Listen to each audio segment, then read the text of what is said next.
Hello, ladies and gentlemen, and welcome back to the Monoxide Podcast. I'm your host, Harris, a.k.a. Monoxide, man of many automotive aspirations, and I'm here with my Ford-loving co-host, Dan. Why are you bringing that up right now? Always. It was an opportunity. Yeah. Yeah, Mr. Gunnick Garage, and Today we are in a different location as per usual. We are at Nth Moto HQ. I don't know, how do you refer to it as? Yeah, no, that works fine. That checks out. Sure. Yep. I thought this was I think it was a long time coming, you know. I mean, you guys are kind of the hometown heroes. I'm only 10 minutes away over here. So you're insinuating that people know we exist, so that's the other part that I don't think that's always true. Yeah, that's very well. That's the thing is people don't always know the name, but they know the car. Okay. I think it's noticeable. All right. But yeah, I think it was a long time coming. People have always been asking, like, when are you gonna get Aaron on? When are you gonna get Aaron on? Especially when they get their one ethanol deliveries. Oh yeah. That's usually when the conversation comes up. Okay. Yep. But yeah, you guys are known for the quickest Vipers in the world. Yes, currently, yes, that's correct. We are sitting with the record holder right here, That's it. next to us. Right there, hanging out, Yep. fresh from its home now to get touched on and played with because it racked up a good many. I don't know, like I think almost 500 street miles or something. He went and put on it and had a good time, and now it's back, and now we get to make more changes. So. And that's how many street miles in? Like what time frame? Since 2K. Since 2K? So, wow. What, March? Yeah. It's August. Yeah. Well, that's one thing that, especially, so I met Adam, Minneapolis Mopar, years ago, like in 2020, just before everything kicked off at that time. And he kind of gave me the down and dirty and just how much driving he's able to do on his car. I mean, that is truly a street car. You know, he's able to put on thousands of miles. I mean, he's driven a 2,000 horsepower street car down to, what is it, Omaha, I think it is? I don't know. Nebraska. Road trips. Right. And does hits in that state, which would terrify me, right? Right. You know, like even doing we were racing over here just before here, and I threw an EPC light on my car. It's like, and I'm in my hometown, so let alone driving down. But no, so you guys have done a lot of exciting stuff over the years, and we have so many questions just because I would like to say you're industry experts when it comes to this category. Is that pretty accurate? You know, when it comes to Vipers, I mean. Yeah, we've got a really, really awesome team, and we are very good at what we do. Yes. I think I probably shy away from the idea of like referring to ourselves or thinking of ourselves as experts simply because like I don't want to put that into our own head as like that means that there isn't more to be learned or more to gain or more to change. So, but yeah, we do all right. Yeah. So what are your thoughts on like continuous improvement, right? Because every year you come back to, you just want to be better than your previous self. Competition aside, you just want to improve what you do in-house. I mean, if we go back to 2K, this year, I believe at Texas 2K, you guys were the only qualifiers or in the Elite 8 that were rear-wheel drive, right? Yes, that's correct. And that might be 2 years in a row now, but I think so. Yeah. Well, like the year prior, I think that was the year you did 225 in qualifying, I believe. Oh man, challenging your memory. No, let's see. I got to go back. All right, so that was in 23 was the last year at Houston, right? Mm-hmm. Because we're in 2024. 24 was Dallas. So in Houston, man, you might know better than I do. Yeah. I think maybe you're right, or it was 222 or 225. It was also longer there than we were at Dallas this year. So we ended up going faster and less distance this year than what we did last year. So yes, improvement. So how have you been enjoying the progression? How did you enjoy Dallas this year, or NS, I suppose? Oh, I loved it. Yeah, I loved it. So we that has been kind of become our home away from home as far as a testing track. The guys that run the facility are very, very talented, very good at putting together a good race surface. And for where we're at with the cars that we're going drag racing with, most of the time we need a good surface, and it's just the way that it is. Like, unfortunately, in the Midwest, and we'll just call it the Midwest, North, whatever, however you want to look at that geographically. I'm not saying that you can't get a good race surface, but it's a lot more sporadic. There's less focus on it up here than it is where radial racing is, all the rage in the South. So it's normal to go to you could go to a Bradenton test night or an Innis test night, and you've got a relatively serious racetrack underneath of you that you might have to really poke and prod to get up here. That being said, before we get ambushed by people, Flying H drag strip is now open in Kansas, and I went there for a streetcar takeover. Beautiful facility, amazing. We haven't been there under their own prep work and management yet, but they seem really keen to do some stuff. And then US 131 over in Michigan, they've been really putting some high effort into that stuff now too. So to me, that's like, oh, that's close, you know, it's like 10 hours, whatever, no big deal. But like, yeah, Innis, we'd been down there quite a bit testing. And so we feel pretty comfortable there, know the surface, know the facility, know the kind of how the shakes of it. As far as 2K there, for the racers, I think it was probably the best that I've ever been to. Organization was the best that it's been. Management of the lanes was probably the best that it's been. Actually, I mean, what did they do? Like, I can't even remember. I forget. We stopped qualifying because I think they did like 7 rounds of qualifying or something. You know, at some point we're like, look, if you haven't figured it out, like, this isn't going well. There was a lot of qualifying at that event. It was a lot. Yeah. And like, so I don't want to complain about that because there's years past where in the drag race classes you got 2, you know, and that's not fun either. So it, I guess I think from the racer perspective, it was one of the better ones. I don't have a spectator perspective. I know a lot of people are complaining about parking in the grass. The rain was rough. Yeah. Well, we were doing the Mud Nationals. The rain was a big damper for sure. Sure. It would have been one of the best events. I mean, I still really enjoyed it from a spectator perspective, but yeah, doing the Mud Nationals in the parking lot were really fun to watch too. Well, we showed up with a truck, but some people came to watch racing in their race car or in their car. Yeah, right. So having to park in the grass, even if I had been there in my car, that would have been a little rough with or without the rain because it was a little bumpy. Yeah, totally. I get that. So do you see Flying H being like a regular test track for you in the near future too then? That's what we hope for. Yeah, okay. Absolutely.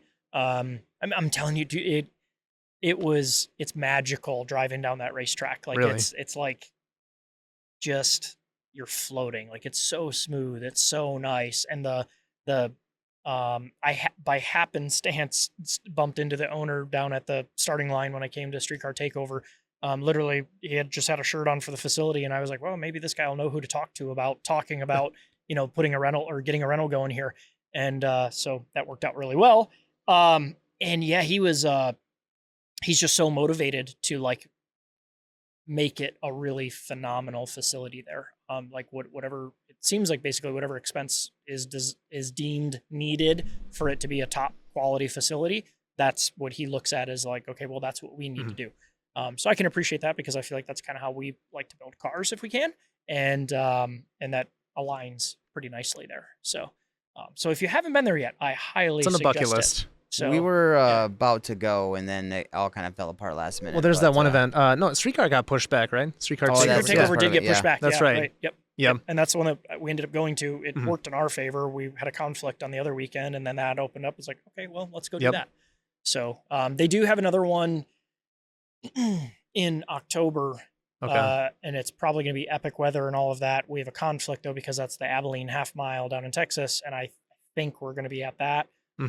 Otherwise, I would really like to go there because my heart lies in drag racing. But at the same time, we got to do what our customers are interested in wanting to be going and doing. So, well, that's one of those I want to attend. At least I still haven't attended a half mile event yet, so that's on the bucket list is to check one of those out because it is different. And I'm curious, right? So when it comes to your customers choosing what they want to do, you've done drag cars, you've done all the roll racing, and some with this car, both, which is difficult in itself. Yeah. And then I think you've done some 8th mile as well, and then and road race stuff. Yeah. And I mean, everything. We're all over. Yeah.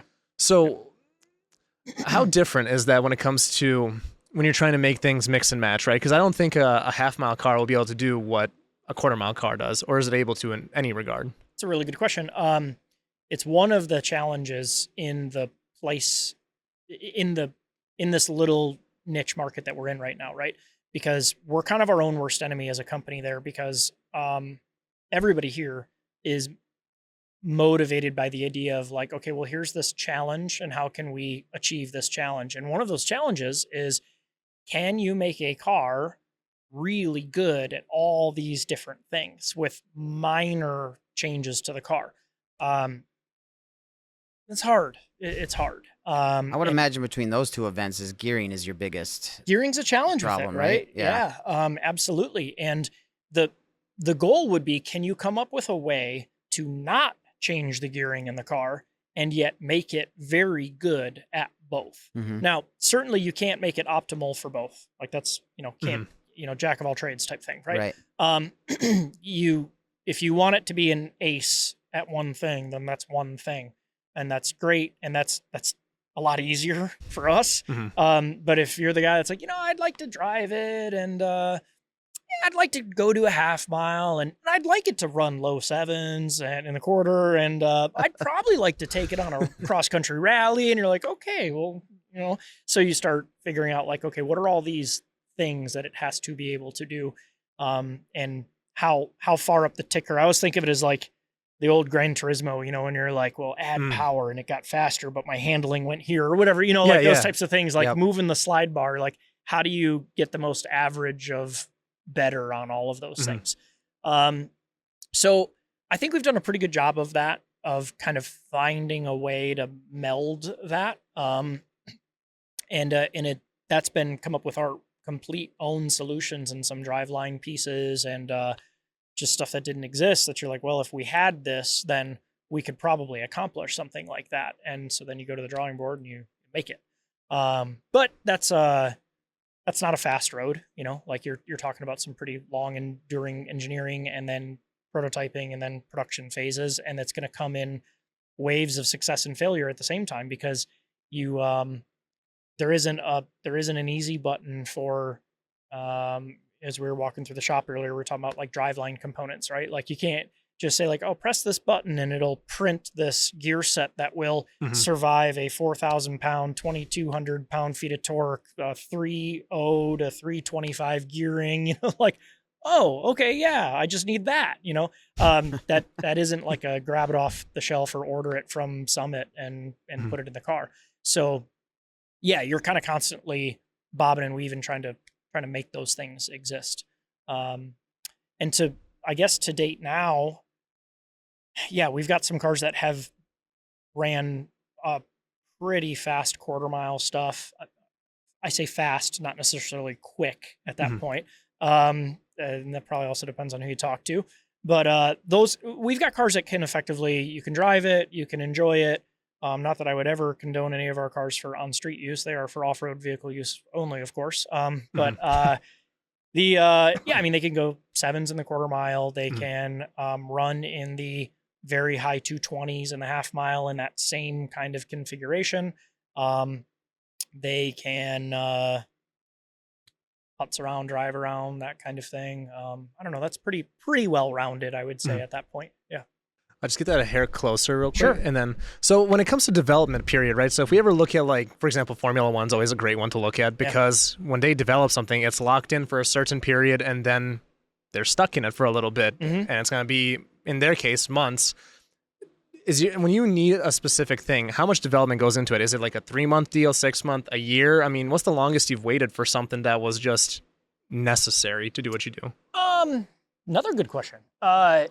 We have definitely been, so like, our transmission parts that I was showing you guys earlier, that's been over 2 years of ongoing development of revision and style and small changes, just refining along the way. Because you keep thinking of other ways to make it better and you're always looking for that last little benefit that keeps getting better. That's not always possible for all companies. We're super fortunate that the vast majority of our customer base is very motivated and excited to be a part of something that there is, like we're making something that wasn't already there. We're super lucky about it, but like, it's not transactional with our customers very much. Like it is very much this relational thing where like they understand they're getting into this project and it's not let me sign this check and let me get this device back. It's like, hey, we're going to be in this for years together, working through this type of stuff and evolving the car over different iterations. So I guess to answer that question, like, depending on what it is, if it's something simple, maybe it's a couple of weeks because we can just completely make it ourselves here, or maybe it's a couple of months, maybe it's a couple of years, depending on how complex of a solution we're getting to. And if the customer's in along for the ride too. Yeah. And usually those things aren't, I mean, we do have some of those things that are like, we're making this one thing for this one project, for this one customer. Those exist. Those are usually the things that you don't hear about or see for a long time until they're like done, because that's going to be a pretty intense development game then. And then we also have a pretty significant amount of our customer base is not very social media forward kind of thing. So, we oftentimes are doing things that we don't show or don't talk about or the customer doesn't want advertised. And so I guess we're kind of in that game sometimes too, a little bit. So, I would say not only is it fun and great to be evolving and innovating in this platform, but you almost have to, because you only have a handful of cars to work with, correct? Yeah, you're absolutely if right. you're not doing that, then you just sell all the parts one time and there you go. Right. Yeah. Yep.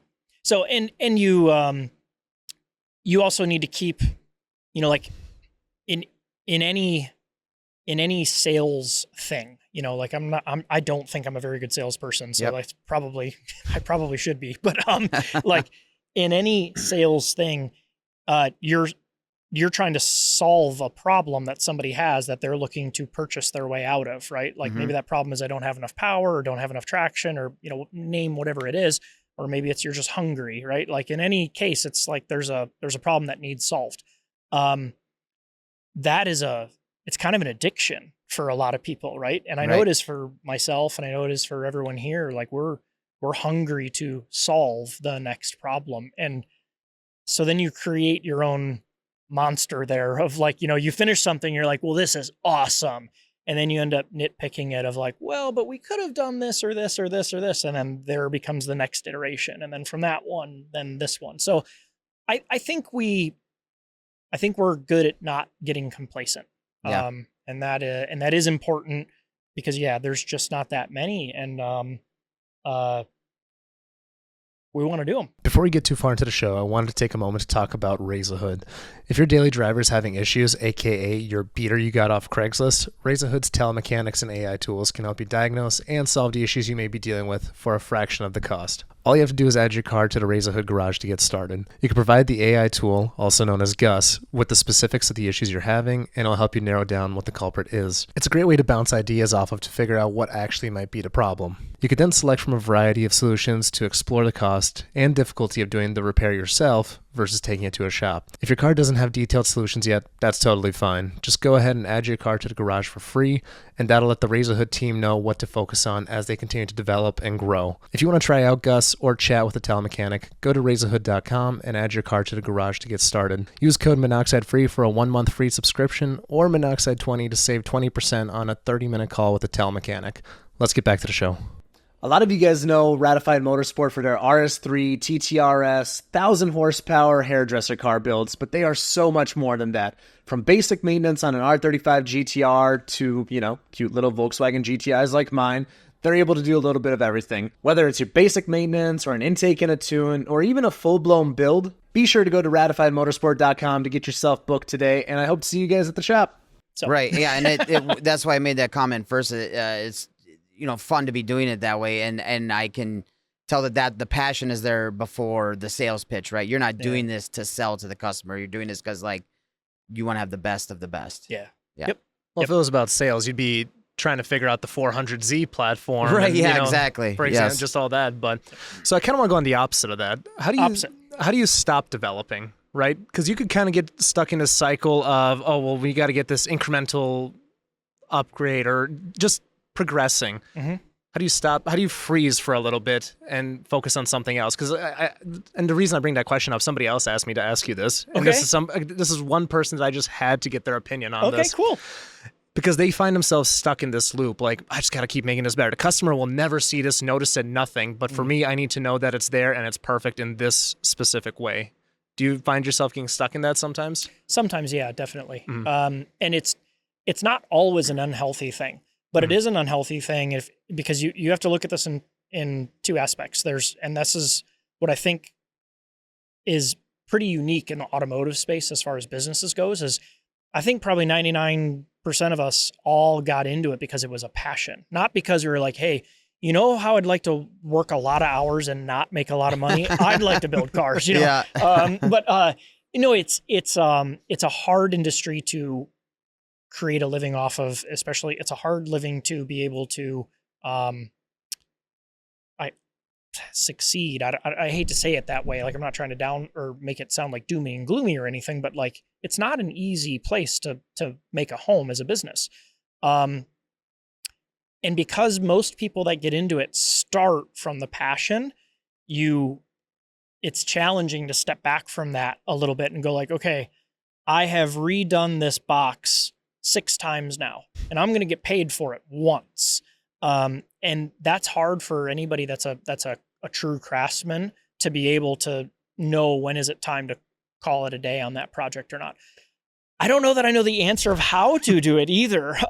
And some of that is checks and balances, maybe, right? Mm-hmm. If you're a single entity, it's going to be really hard because it's just you against yourself then, right? If you've got multiple people involved and your decision impacts all of your coworkers at that point in time, because if you're fiddling around with the same piece and not getting to the finish line on that, well, that could potentially negative impact everybody else then too, right? So maybe I would say there's probably like a version of checks and balances on that. Mm-hmm. I don't know. I guess I feel like there should be other ways to get out of that too, but I don't know that I know them. Yeah, and I noticed individual well-ish to this point. I'm just like, yeah, I think this is that's like the one question I say for myself. Like, I have to ask that one. Yeah, so, yeah. But no, I don't know if I did a good job answering it or not. But I think it was a good way of answering it. It's a hard one to answer anyway. Because there's timetables involved, especially with when there's competitions on the line. Like now you're about to get into FL2K mode. Maybe you are in it already. Sure. Yeah. Yeah. Yep. Which is, and are you guys attending that one? Yeah. Okay. Yep. Gotcha. Yep. Yeah, so there's a lot to do. So you can't just be stuck on this one piece. Like, I'll give myself 3 weeks to fix this or something, and we got to move on. Yeah, it's I would say we're probably not very good at that either. And the sacrificial lamb becomes your life outside of this because you go like, well, I just won't sleep. Like, I'll just get it done, kind of thing.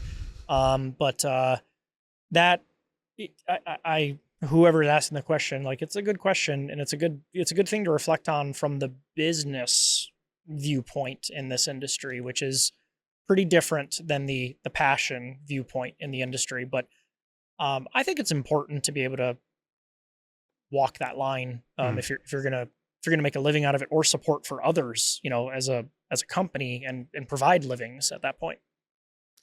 You started this when? What year? Fall of 12. Okay. Do you know how far the progression has come since then to now? Do you have like this was the highest horsepower one at this point to now? Or do you have some kind of a marker like we were at this time then, now we're at this time now? Yeah, probably. As irony would have it, the very first car that ended up in Nth Moto was Juggernaut, which is the Gen 2 that we race. And that's because I owned that at that time as a chassis, as a rolling chassis. So I moved up here with it. And so it was sitting in the shop, like day one kind of thing. And yet it's still like kind of the pinnacle car now at this point. I mean, it is the quickest and fastest Viper in the quarter mile in the world still. So so that's kind of interesting as like that car. Now, obviously that car has become quite a crazy thing. But back then in 12, 13, I'll give maybe a best way to do that. I think the first half mile that we went to, that was it 2013 or 2014? I may have seen 2014 on your page, but my scrolling memory might not remember. It was spring in Chicago. Want to Go Fast did an event down there. I think it was 14. And we took this blue Gen 3 06, which is now owned by Rachel Dugas. So the blue 06 there. That was our first. This is a complete Nth Moto build. That was so like leading up to that. It was we jumped in right away doing electronic solutions for the Vipers because it wasn't really there. It didn't exist. So that's how we kind of got into the space quickly. And then that Gen 3 was like a total build, when at that point in time, if you had any Viper that made, I mean, I'd be pretty comfortable saying if it made 14 or 1500 wheel, that was considered a pretty serious car at that point in time, because the Viper platform had become really forgotten. Yeah. And in some cases, I'd say rightfully so. Like, it just, nobody ever pushed the ball on the tech side with the car to like keep it advancing with the times of what was available. So it kind of got lost in the dust behind Ford GT builds were really popular for a while, and Audi R8s and Gallardos at first, and LPs, and then Huracans, all that stuff. So they just kind of got forgotten about. And so all of a sudden we showed up with this Gen 3 Viper that we designed the turbo system because it was our first, like, from scratch, let's do this the way we would want to do this. And that thing, we made like, I remember 1,323 wheel horsepower on pump gas back then, no methanol, nothing. And that was like otherworldly. And it was a big deal. Yeah. And we were kind of looking at each other laughing, like, it was like 12 pounds of boost or something. We're like, well, that worked really well. What would happen at 25, So like, So meanwhile, everybody probably thought that we were on this, like, man, that thing's on kill mode. And we're like, no, we just like built a good airflow system on a Viper. And it's not a bad engine if you know how to play with it. And so we showed up at that half mile in Chicago, and we ended up tying to the 100th or 1,000th of a mile per hour. I don't know how you figure that out, but with a big boy AMS car back then, and it went 213.68. We went 213.68 or whatever. But like prior to that, a half mile rear wheel drive car, I think the fastest anybody had been was like in the 180s or something. And all of a sudden we were like, well, here's 213. How's that? And so that was kind of a big jump. And so then if you look at that now, that was a crazy car as far as the build level was considered at that time. And now it's very normal that our stuff goes 218 to 220 something on like a normal build that makes it out to the customer's hands. I think that's a fairly indicative gauge of like how far that has come across. That might not sound like a lot of mile per hour to people, but if you think about what that takes for power, you're talking about probably a pretty solid, like 400 to 500 wheel horsepower difference at that point.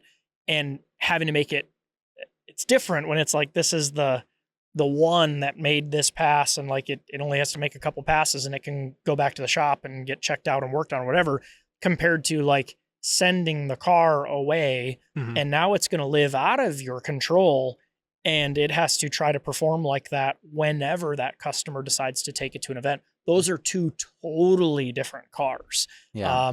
And I think that's probably a little bit of a misunderstood concept in the automotive world right now. And I don't necessarily know what that is, other than maybe just lack of awareness by people, like you can making a Hail Mary pass and making one hit and it does what it does, and then that's it. And it never comes out again. Like you can get away with a lot on a car that if that's all it ever has to do. But if you have to hand over the keys and walk away from it and kind of let it do its thing, and it needs to perform like that, totally different how that car needs to be built. Well, it's like the phrase goes, like every car can run 1,000 horsepower once. Oh yeah. Right. Yeah, sure. Yeah. Right. Yeah. Yep. Well, Yep. I didn't even know when I first started, I didn't know much about the Viper world until I started hanging out with this guy right here. And he's telling me, 2,000-3,000 horsepower. I'm like, yeah, so what? That's not even usable. Who cares? Sure. Right. But then he's like, he's like, no, I don't think you understand. Thought, right? Yes. Right. Yeah. I'm like, so what? You just sit there and go like this. Who cares? Yeah. But that's why when you're talking about prep and tracks, if you're going to have something like that, you need to have, if you really want to test its full potential, you need to have some grip. If you're trying to take something like this that weighs what this weighs, and you want to run sixes, like you need a good track. Yes. Yep. If you want to go low sevens, mid sevens, that's not that big of a deal. going low to mid sevens in a normal car, that is a big deal. But it doesn't need to be a on kill flypaper radial track at that point in time kind of thing. But yeah, I mean, I think what you're alluding to is it's accurate. Most people, when we were walking through the shop, and I can, it's almost annoying how desensitized you come to it, or you become, because yeah, cool, it's 2000, 2100, 2500, 2200. You know, it's like we say those numbers so casually, and you know, if you're out and about and in public, you know, people's eyes kind of glaze over sometimes because they probably either think you're full of crap or just like it doesn't click, it doesn't register. Like, they don't understand what is how that? it feels. Like, is that like, yeah, I just don't think people really get that. Well, it's an absurd number, and you know, it's a streetable number too, which I will tread carefully on that topic. Oh yeah, but, yeah, right, yeah. But it is ridiculous. I mean, I've been in, you know, old gray Minneapolis Mopar's car, and that car, you do get used to it, by the way. You do. A little bit. You do. I'm sure even more in a driver's seat. Oh yeah. But even in the passenger seat, like we'll be doing like however many hits, and it's like, oh, I'm comfortable with this now. Right. But I remember the first time I was in that car, you know, he told me, he's like, hey, don't scream. I'm like, what's there to scream about? And I'm like, and at the end of it, he's like, I was like, oh, that's why.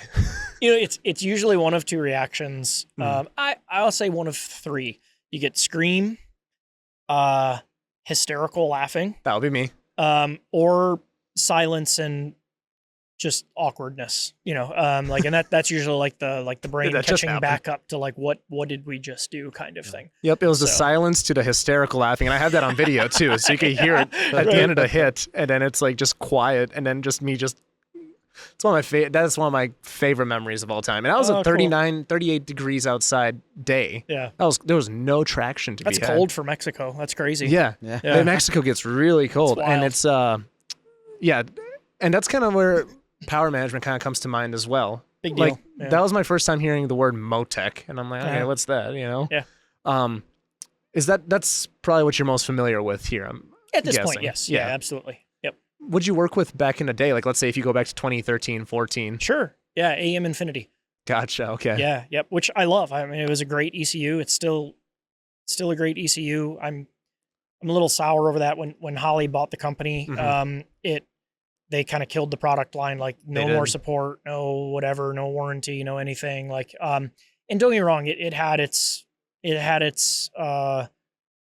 nuances and encumbrances along the way, but man, it was a really powerful ECU in the right hands. And if you could do some really cool stuff with that. We did lots of cool stuff that we still have fast cars that are out on that now. Really? Oh yeah, Rachel's Blue 06 is is still still on an an AM? Infinity right now. Oh wow. Yeah. Okay. Yep. So I mean, that was one of the very first Vipers to ever run on an Infinity, and it's still on it now. That's such a cool color on her car. Oh yeah, Love that awesome. car. Awesome. Yep. And that's the fastest or quickest. I gotta be careful how I phrase it. Quickest Gen 3 currently, right? Yep. Yeah. And that was when that one event we were down. Was that the same event, or did she run faster than that? I can't remember. This is gonna sound bad.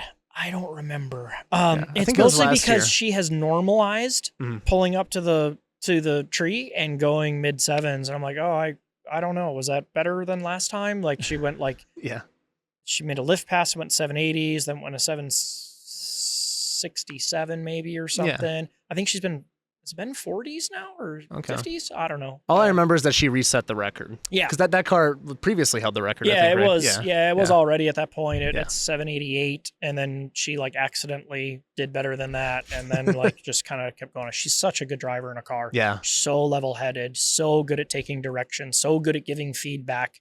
Really, really, really, really a pleasure to work with her on that project. Is that one running a sequential?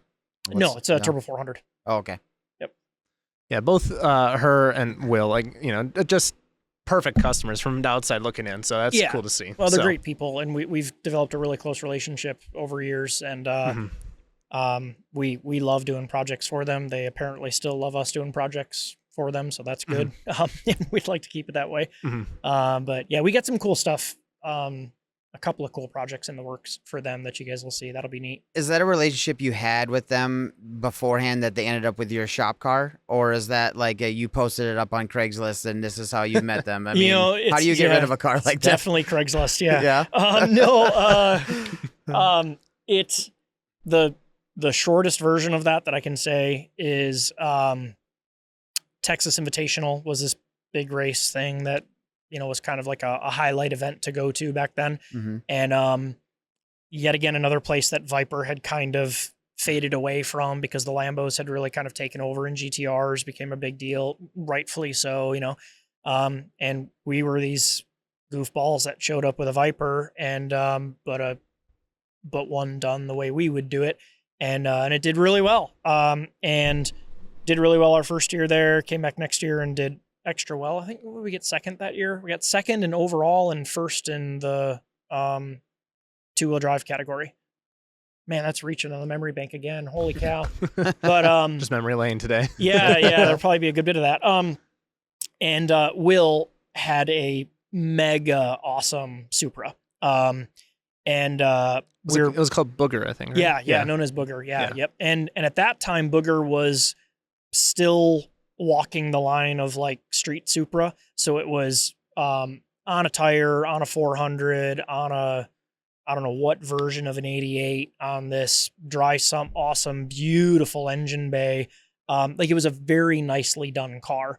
And he was so enthusiastic about losing to the Viper. And he was great because he was like, man, I gave it everything I had. It was like maybe a little too much, but nothing I was going to do about it. And he told David, who owned the Blue 06 at that time, if you ever want to sell this car, like I need to know, like I want this car.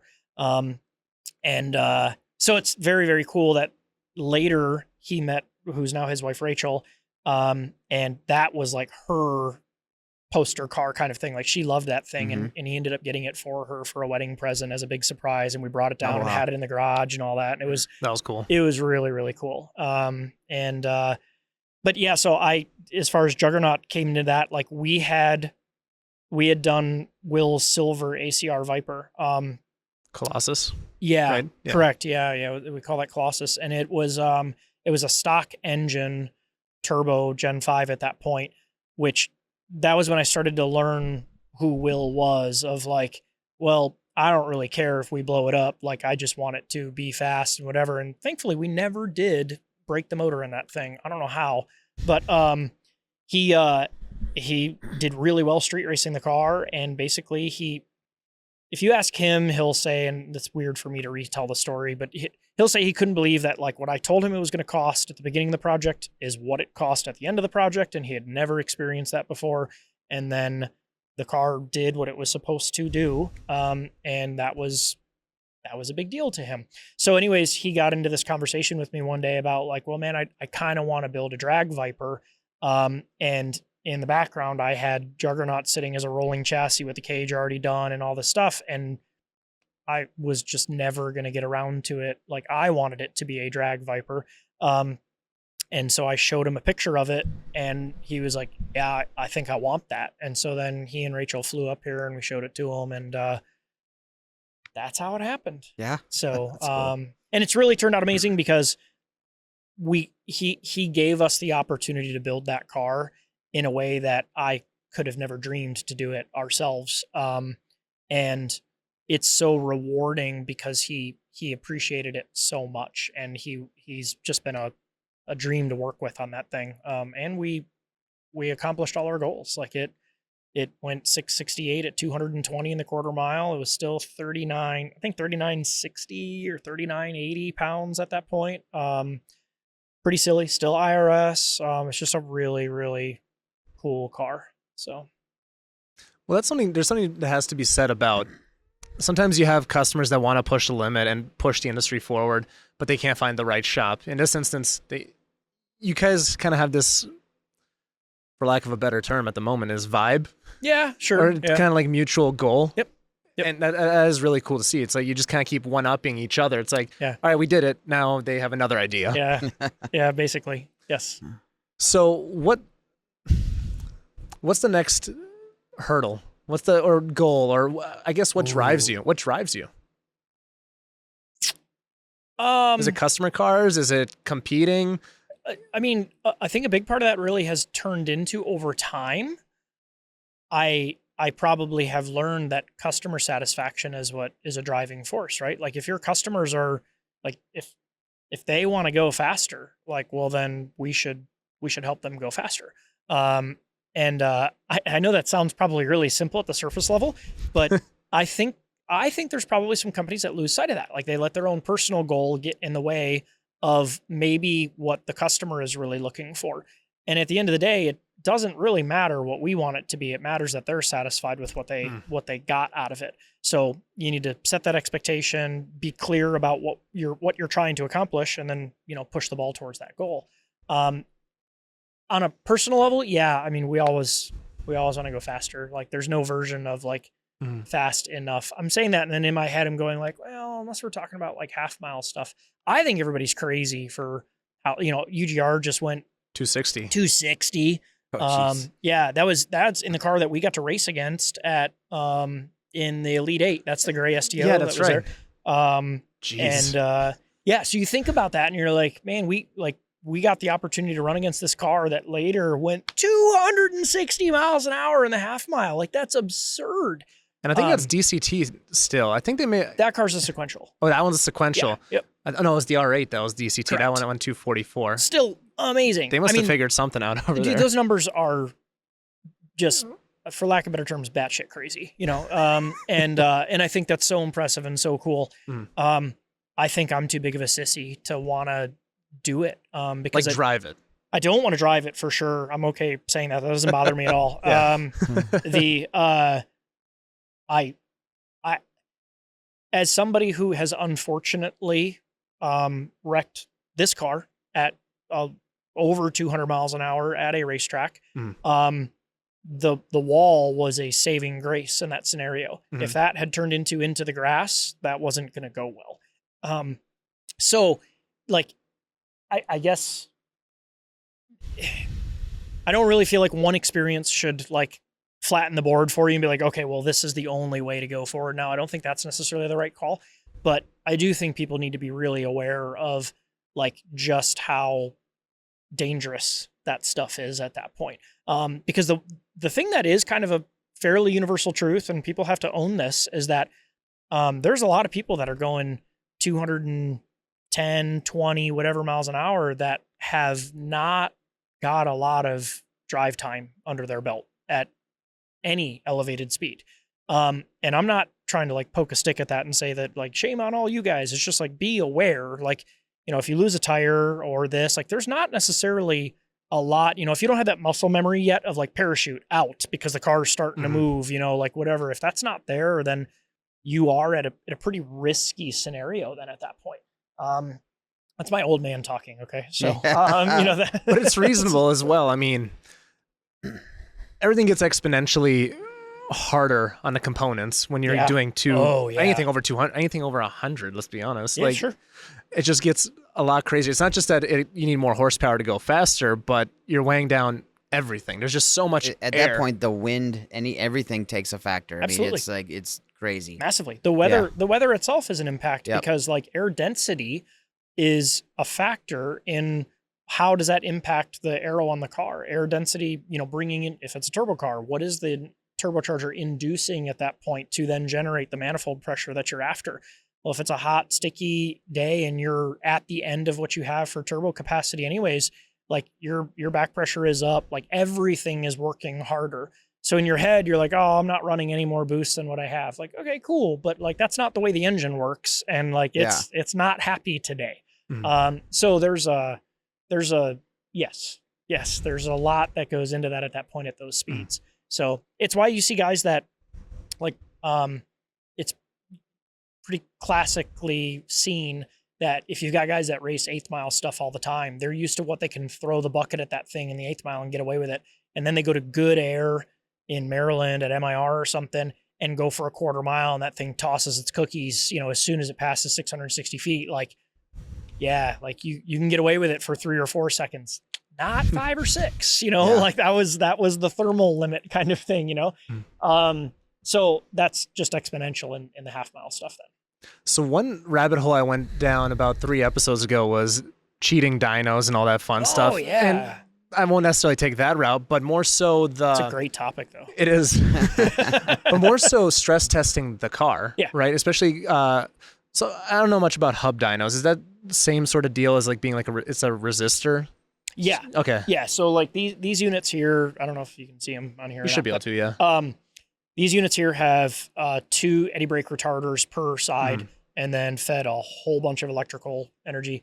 And so what I can do on here is effectively torture test the motor. So let's say if we're making peak torque at, usually for us around 5,500 RPM, let's say, I can take it and say 5,500 RPM, don't move, and throw the house at the thing, and it's just going to hit 55 and sit there and hold it, basically as long as I'm willing to risk it at that point in time. And that's a great way to figure out if your stuff's going to live or not. Yep. So yeah, it gives you the opportunity to be able to really, really stress test components like that. Well, when you're testing at the levels the horsepower levels you guys are at, a hub dyno is really the only way to go when it comes to something like that, right? You're not getting that on a regular roller, or are you? It's a lot harder.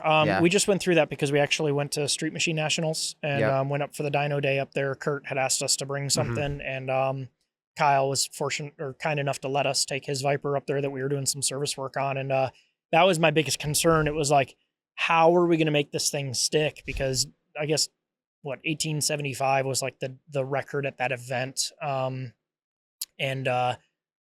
Anyways, whatever. So the goal was like, well, let's put on a show. Like we can make $2,000. I'm not worried about the car doing it. It's just like, can we get it to apply?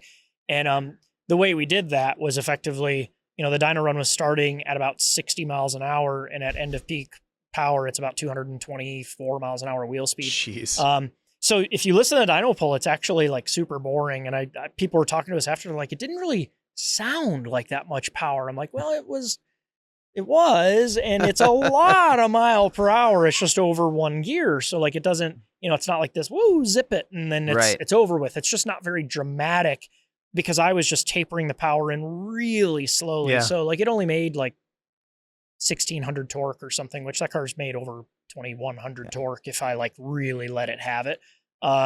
So that's the thing. So in that case, like you could say, yes, we were able to make up there 2240 or something like that. And like, okay, yes, it made 2240, but I have no idea what the engine's power curve actually looks like now. I know what I told it to make for power curve, but I don't know what the engine naturally wants to make. And once you understand what the engine naturally wants to make, that's how you make good decisions about gearing. And if it's an auto car, torque converter effectiveness, all of those things. So you have to understand what information are you trying to gather from the dyno. Obviously the society of car people that we are, like, we're fixated on like, oh, what's that number right there? 2240, great, and like, that's awesome. Yeah. I'm not denying that, but it also doesn't really mean that much in the grand scheme of things. And that's something that we as car people have completely screwed up. Like, we have all trained ourselves and our buddies to make buying decisions based off a dyno number. Like, I don't know. If you're into wine at all, like, are all 90 plus point rated wines all delicious to all people? No. Beer, whiskey, I mean, just anything that's a taste profile, right? Yep. You might hate a 3,000 horsepower Viper and you might love it, right? It's like the dyno number didn't guarantee the satisfaction, nor did the rating of the drink that you got guarantee if you're going to like that beverage or not. Somehow we've trained ourselves to like only care about what the peak number is. But if that peak number is X, but at $5,000, it's like not good. Well, like if you know what you're looking at, you can look at that and say, all right, well, that combination is going to be difficult to apply power, challenging to gear appropriately, maybe not that great to drive around. And if that thing is a straight race car, great. Who cares? Like, none of that is important. But if it's not, well, that's all really important stuff now. So I guess that's I don't know where you're trying to go, but I just waylaid you into the dyno topic of like. I think that's a hey, fair it's- topic to touch on, because that's what you see all the time. Just 1,700 for this last little bit of the dyno sheet. Sure. But more so, I was kind of touching on the durability aspect, right? Yeah. Like, how long are you stressing the car for? Because if you just throw it onto a dyno jet, it doesn't have that resistance. And again, this goes back to like, I'm just constantly trying to learn about this stuff. Yeah, So hey. like, I went down I was studying dyno videos for like 4 hours last week, so that it's fresh in my mind. Great. But like, where cars will go onto one type of roller, make this crazy power, and then they try to apply it on the street and it grenades. Sure. Or, and like the example you brought up is if it goes to Maryland over somewhere else. Sure. Because you take this very OEM like approach. Yeah. Like when it comes to fit, finish, how the car drives, which again, if we go back to Minneapolis Mopar's car, put on a ton of miles. Yeah. What goes into that stress testing? I mean, how crazy are you leaning on it behind the scenes? We run it harder here than we're ever gonna really expect the customer to run it. I mean, and I've been proven wrong by that sometimes, but we're like, we effectively want to break it here before they can get their hands on it. As opposed to like, and that's where, you learn these lessons of like, what is the right move for the business versus what are we trying to accomplish? Like, well, it would be easier if you just said like, hey, it's done. It made one dyno pull. It made the power I said it was going to make. Can you please pay us? And now you can have this vehicle. That's fine. But that might not mean that that's going to be a good, happy relationship for that customer at that point. So we want to, it's pretty often, as an example, that Sal Patel, if you know the name, we built, love his car so much. Yeah. Perfect color. Yeah. Beautiful snakeskin green ACR. And he has, and Millen, his son, drives the black Gen 2. That was the first 6-second IRS car, period. And a Gen 2 Viper, sorry. Yeah. Just making sure you're tracking with me on the Viper talk. But he had the black drag car, and he had us do this green Gen 5 for him. And when we were in this cell doing these dyno pulls and I was showing him the progression, I remember him messaging me. He's like, boy, you sure are like running that thing hard, right? I'm like, well, yeah, like I want it to fail for us rather than you get it and fail. And like, so there's two schools of thought there, right? Like, how many of those runs are you taking another strike off its life of how long is it going to go for? Right. There is that. But you need to do it enough to make sure that you feel confident that what you're doing is working, and that when you pull the oil filter and you cut it open and you're like, okay, this thing's happy, it's doing what it's supposed to do, like we're comfortable sending this off into the wild now.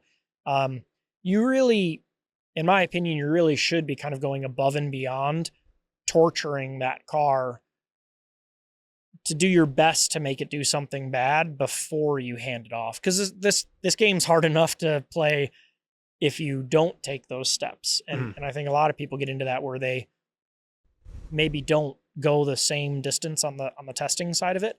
And you're in a constant game of service with the customer then, which, good that you're giving them service, but better if you don't need to do it as much. That's a tough game too. Cause like, for example, if you're shipping a car to Maryland and back or wherever, Sure. That's $2,000 each way. It's not only costly, but also you're waiting. Yeah, it's time. Constant waiting game. Yeah, yep. And then you have to start pushing builds back. Like, it's a trickle effect. Like we talked before the show Absolutely. started. Yeah. It's like, you just don't want today to trickle into the next day. Yeah. And days turn into weeks, turns into months. Yeah. It's easy for that to happen. So.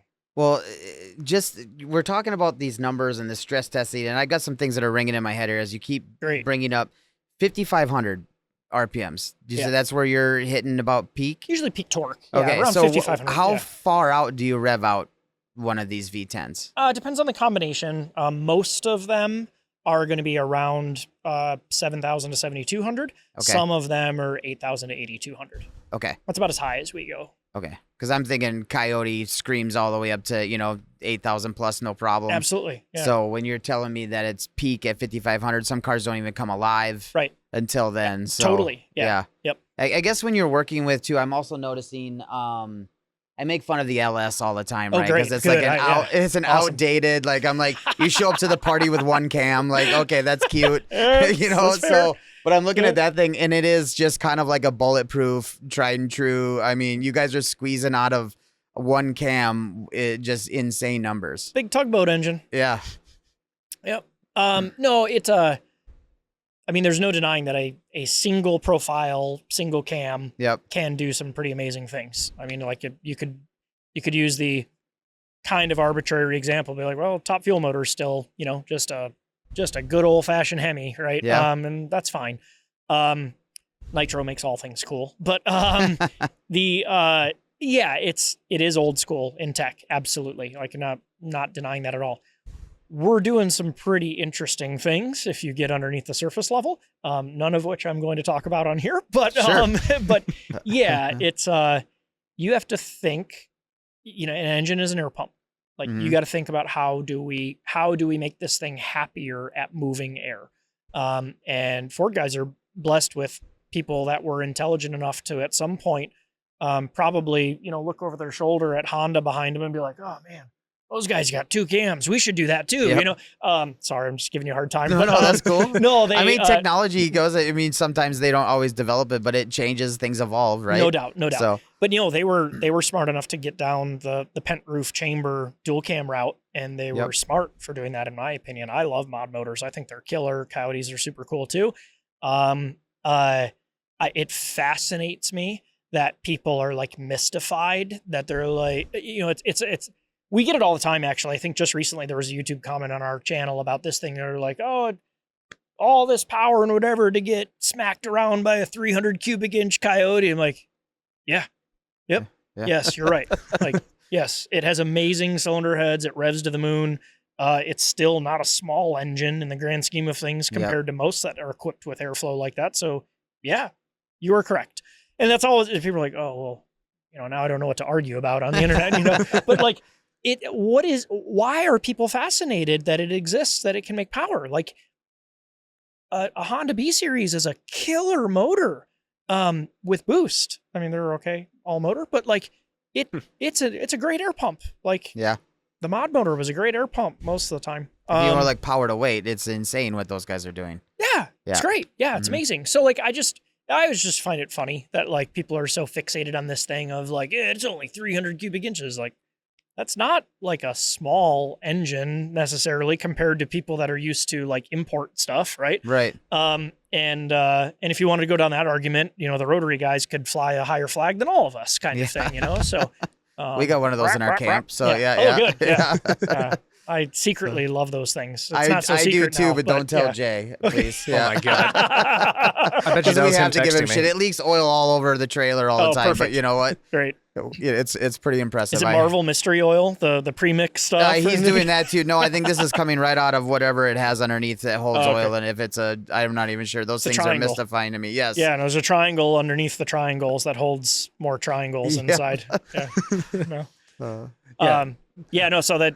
Anyways, they are old lunks of motors in a tech basis. Yes.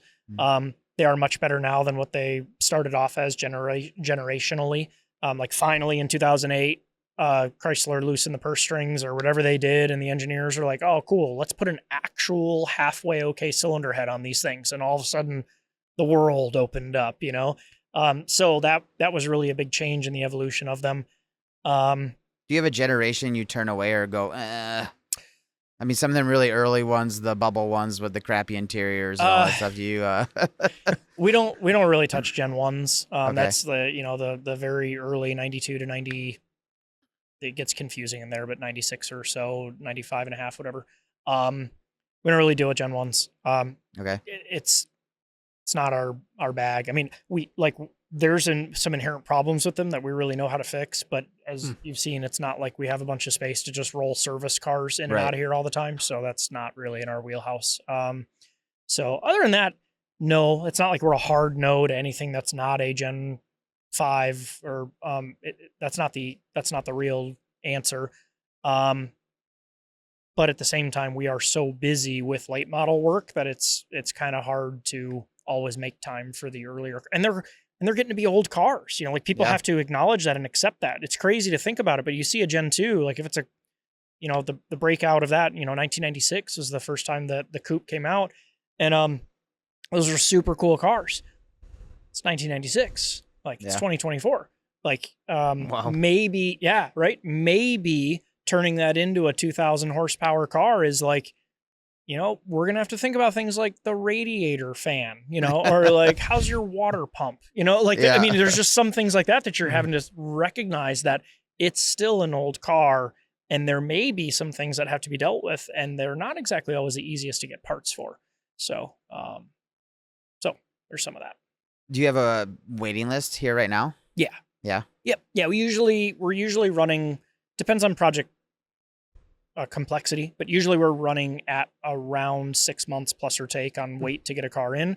That was a lot worse before. We were running about a year almost. And we've been trying really hard to get that better.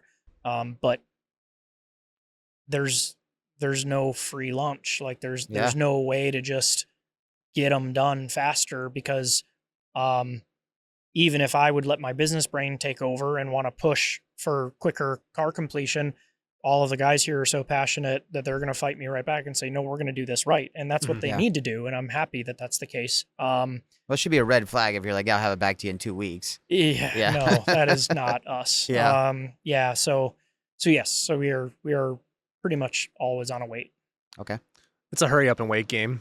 Often, I bet, with parts. I'm sure. Well, it's probably better nowadays, hopefully. Yeah. I mean, you've seen a handful in here. Yeah. You know, we try to position ourselves okay on that. But even then, like if you had every part just sitting here, which we can't do because the cars are so inconsistent that you really need to do a lot of it on the car itself. And then at the same time, we're back to like the evolutionary thing, right? Like just because we did it this way here, by the time you're done waiting for your turn to come up, plus the time that it takes to build the car, we might be doing it different by then. So like building it all like it used to be isn't necessarily what we would really want to be doing. Yeah, you could have everything on this magical table and know that it's all going to fit on the car.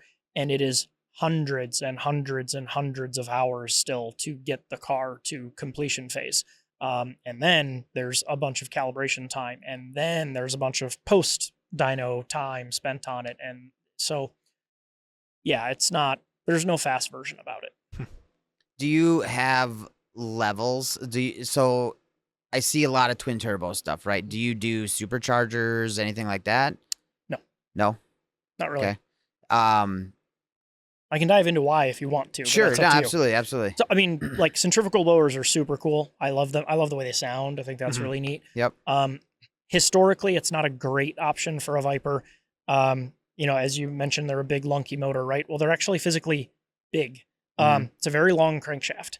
That crankshaft, just for number spaces, is like 98 pounds. So if you think about that back to like the RPM, like there's whole hundreds of pounds of spinny stuff in front of your legs down there, you know? So like $8,000 is like, whoa, that's a lot. But when you put a blower drive off the nose of the crank, it is stressful on the crank. In earlier generations, there's some problems with that of breaking off the nose of the crank sometimes. And where the motor is placed in the car makes a snout support system really challenging to do in a good way, unless you're going to like cut the steering rack out and do all kinds of different stuff. And really, I think those are all like technical reasons. The maybe a little bit emotional reason is that most people that go down the road of doing a blower, they're power junkies just like the rest of us, and they're not going to be satisfied after 3 days of driving it the way that it started, right? So if they put a blower on a Gen 5 and it makes like 700 something wheel, that's cool. Like there's nothing wrong with that at all.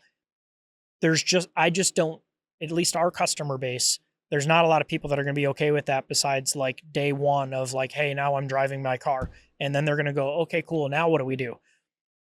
Well, that road, because these cars don't have a lot of aftermarket support, OEM ECU tuning it's there, but it's not very kind to work with. So your options are pretty limited until you get into a Motec. Okay, well, cool. Throw a Motec at it. Well, that's not cheap for somebody that was, if you were starting with the blower system, there was probably a budget in mind that you were trying to touch on. And there's nothing wrong with that. But okay, now you've done the blower. Now you go, all right, cool, let's do the Motec. Well, now we did the Motec. Now we could put more boost in it. Well, now we need a fuel system. Well, now you need a better clutch. Well, now you need a trans. Well, now you, and all of a sudden you're 60, 80, 100 some odd $1,000 into a blower build that maybe it makes $1,000, maybe you spray it and it makes 1,200 or something, maybe or maybe it doesn't break the crank snout. And I feel like I'm going to get some negative backlash on this. You're probably going to get just bloodied by a halfway decent stock motor turbo car. And then you're going to go like, oh man, I probably could have done that, you know, for what I did here, and then have a runway ahead of you if you want to do more at that point. Yeah. That said, I know that we as a company are really focused on that runway of like, we have customers that we've rebuilt the car 4 or 5 times in different iterations. It was an all motor car, then it was a this turbo, then it was this with this trans, then it was this. And like, they're excited. It's like a whole new build every time. Cause like the build is fun, right? Or it's supposed to be. We try to make it that way. So we're looking at that runway on there of like, how long can we enjoy this with them and keep them happy and excited to keep evolving the project like that. And the blower route, that's not a very long project. Okay. It's like one and done almost. Like once you get to that, you kind of, it's like a ceiling at some point. There is a ceiling with it. And there's really nothing wrong with that. You just need to be very aware of it when know you who start you the are as a project. person, right? Yeah. Like, what do you want out of a car? Yeah. Yep. Because some people will be happy with that 1,000 horsepower, and that's where they leave it. I was thinking like a road course guy. I didn't know how many road course cars you build. These, most, you know, most road course stuff is going to 2000 is- stay NA. Yep. Okay. And that's, I mean, that's not all of them, and you certainly can do. We've had some turbo customers run their cars at the road course. I'm not going to tell you that they're, you know, going 10 tenths driving for 45 minutes or something, but that's actually an interesting little side avenue to talk about at some point maybe. But the NA, we can make some pretty significant power with these things. But my favorite, but also frowned upon phrase for people sometimes is just the honest truth of it. Like, naturally aspirated is the most expensive way to make the least amount of power. So like, because it's real, like you're going to spend X to get all the low hanging fruit, right? Like, and this is for any car, right? Like, the low hanging fruit is the stuff that OEM decided wasn't worth them chasing, or they weren't able to, or whatever the case is there. So let's speak in simple domestic single cam terms, you know, ported heads and a big old honking cam. Cool. Great. Once you do the cam, move into the next version or the bigger version or the bigger version, it's less and less and less every time you go, right, in power gains, and more and more in downsides. So your window for happiness keeps getting narrower because you're chasing power probably, but there's no free lunch. Like, you're having to give up something to get there. So your drivability is going to degrade in some way, shape, or form. The durability may or may not degrade depending on how radical you're getting into said cam profiles and valve train configurations and all that stuff. Your fuel options may or may not start narrowing of what you can get away with or not. And every time you do it, you're spending substantially more money because there's no simple changes anymore. You know, you get into like real serious natural aspirated racing classes, and those guys are spending tens of thousands of dollars to find single digit horsepower numbers because they've been chasing it for 10 years of evolution on the program, and they're looking for just the little gains anymore because they've already gotten all the easy ones. So for the purist that's like hardcore and loves the idea that these were, you know, NA deals and they want them to stay that way, like, we can do that. We have great options for that. You can make over 800 wheel horsepower on these things NA and still have a reasonably okay driving car. Which is so cool, by the way. I mean, it's neat. And it's a great experience. It's a really cool experience. But I'll say it for you. Well, so what's next? Exactly. What do you do? Like, your options are basically like, okay, do I just spray it? And like, I mean, you could. That gets old for people too, because that's always like, I shouldn't say always, I'm making some assumptions there. I personally am not a huge nitrous guy. It works. It's great. Like, it makes all the wrong combinations the right combination. But if you're going to hose one of these things or anything with a real serious shot, if you're going to run, I mean, real serious is even different nowadays. That's like saying like, oh, you're going to run a lot of boost. It's going to run 20 pounds, you know? But, you know, I mean, if you're going to run these things on 300, 400, 500, 600 horsepower worth of nitrous on a good hit, like you're talking about depleting 1 to 2 15-pound bottles in just a matter of runs. And like, cool, well, I'm done for the night. I'm going to go home now. Or like, I've got my trailer with the extra bottles and I'll put that in. Like, it's a process. Yeah. And that's not for everybody either. So no, I actually went down this rabbit hole when I got my 2015 the GT that I had. So I was going to do an NA build, and then I'm looking at $4 or $5 grand to do this NA build, and I was like, that goes a long ways towards a Whipple. That's half. So I just it's true. 10 grand Whipple, done with it. There you go. But now it probably needs twins. So is the world. All of a sudden, if you don't have a twin turbo Coyote, it's like, well, what'd you even do? Right. You know, like I don't know how that happens. Well, we were talking about this half mile stuff, and I think Clinton Davis has the fastest GT500 down there, but with twin turbos. Okay. It's Well, it sounds like what you're saying is twin turbos are just the simplest route. It's a means to an end. Right. You know, like it, I mean, you can make it do effectively whatever that somebody might want it to do. And there's only really two downsides. And I know this sounds like a sales pitch, but like there's really only two downsides. It's not cheap. And it is addictive. So it's like you have to do a really good job of controlling yourself, of not letting your eyes get a little greedy kind of thing, you know, because it's easy to point and be like, well, let's just do that then. And, turn it into this kind of car. And like, that's not always the right answer, depending on what are you really looking to get out of the car. I probably talk people out of bigger power cars more often than I do into it. I've heard that conversation before. Okay. Yeah. Well, I don't know if I was in the vicinity or if it was just more so. Again, it's like, well, I like your approach is you want people to gradually progress. At least in the one conversation I've witnessed, it's like, well, let's get you ready for this next level. Yeah. You want people to actually enjoy it instead of just like, here you go. Like if you threw me in a Viper right now, I'd be terrified to drive it, right? Most I've driven is 1,000 horsepower. And even that's like, all right. But I think there's a gradual progression. And I think that's the approach, again, outside looking in, that you like to take. Yeah. Is that a fair assessment? I want people to, we want people to enjoy it. We don't want them to just be scared of it. And, and we want it to be an experience that they can look forward to. And also like, yes, we want them to tell their friends, hey, this was great. You should go do this too. In my opinion, that's not give them something that is going to make them so petrified to ever touch the loud pedal in the car again that they don't ever want to do it. Right. That's not really a good way to go about that. I don't know if it's like it's been kind of a naturally occurring thing. Most of the people that find our way to us, they're pretty in line with that. We don't really have a lot of people that are, maybe you'd say that cowboy. Will is pretty cowboy as one of our customers. But he has the experience to back it up too. He is. Yeah, that's true. Yeah. And the first time we ever did his car with a dog box combo, that was Texas 2K, 17 or 18. I don't remember. It was a late decision of like, hey, let's amp this game up. Like it was a stock motor deal, and we're like, let's put a built motor in this thing. Let's move it into a dog box gearbox, and let's this. And it was a late enough move that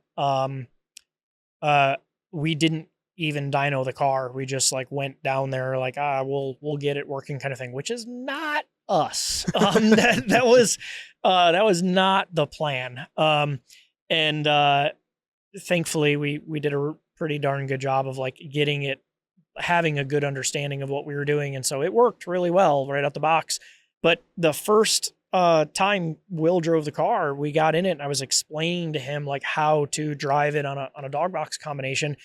And he's like, so I just like shift it and don't lift, don't do anything. I was like, yeah. He's like, all right. And we like turn the corner and he's like, bam, bam, bam, bam. It looks over, he's like, yeah. I was like, okay, we got this. So some people are good at that.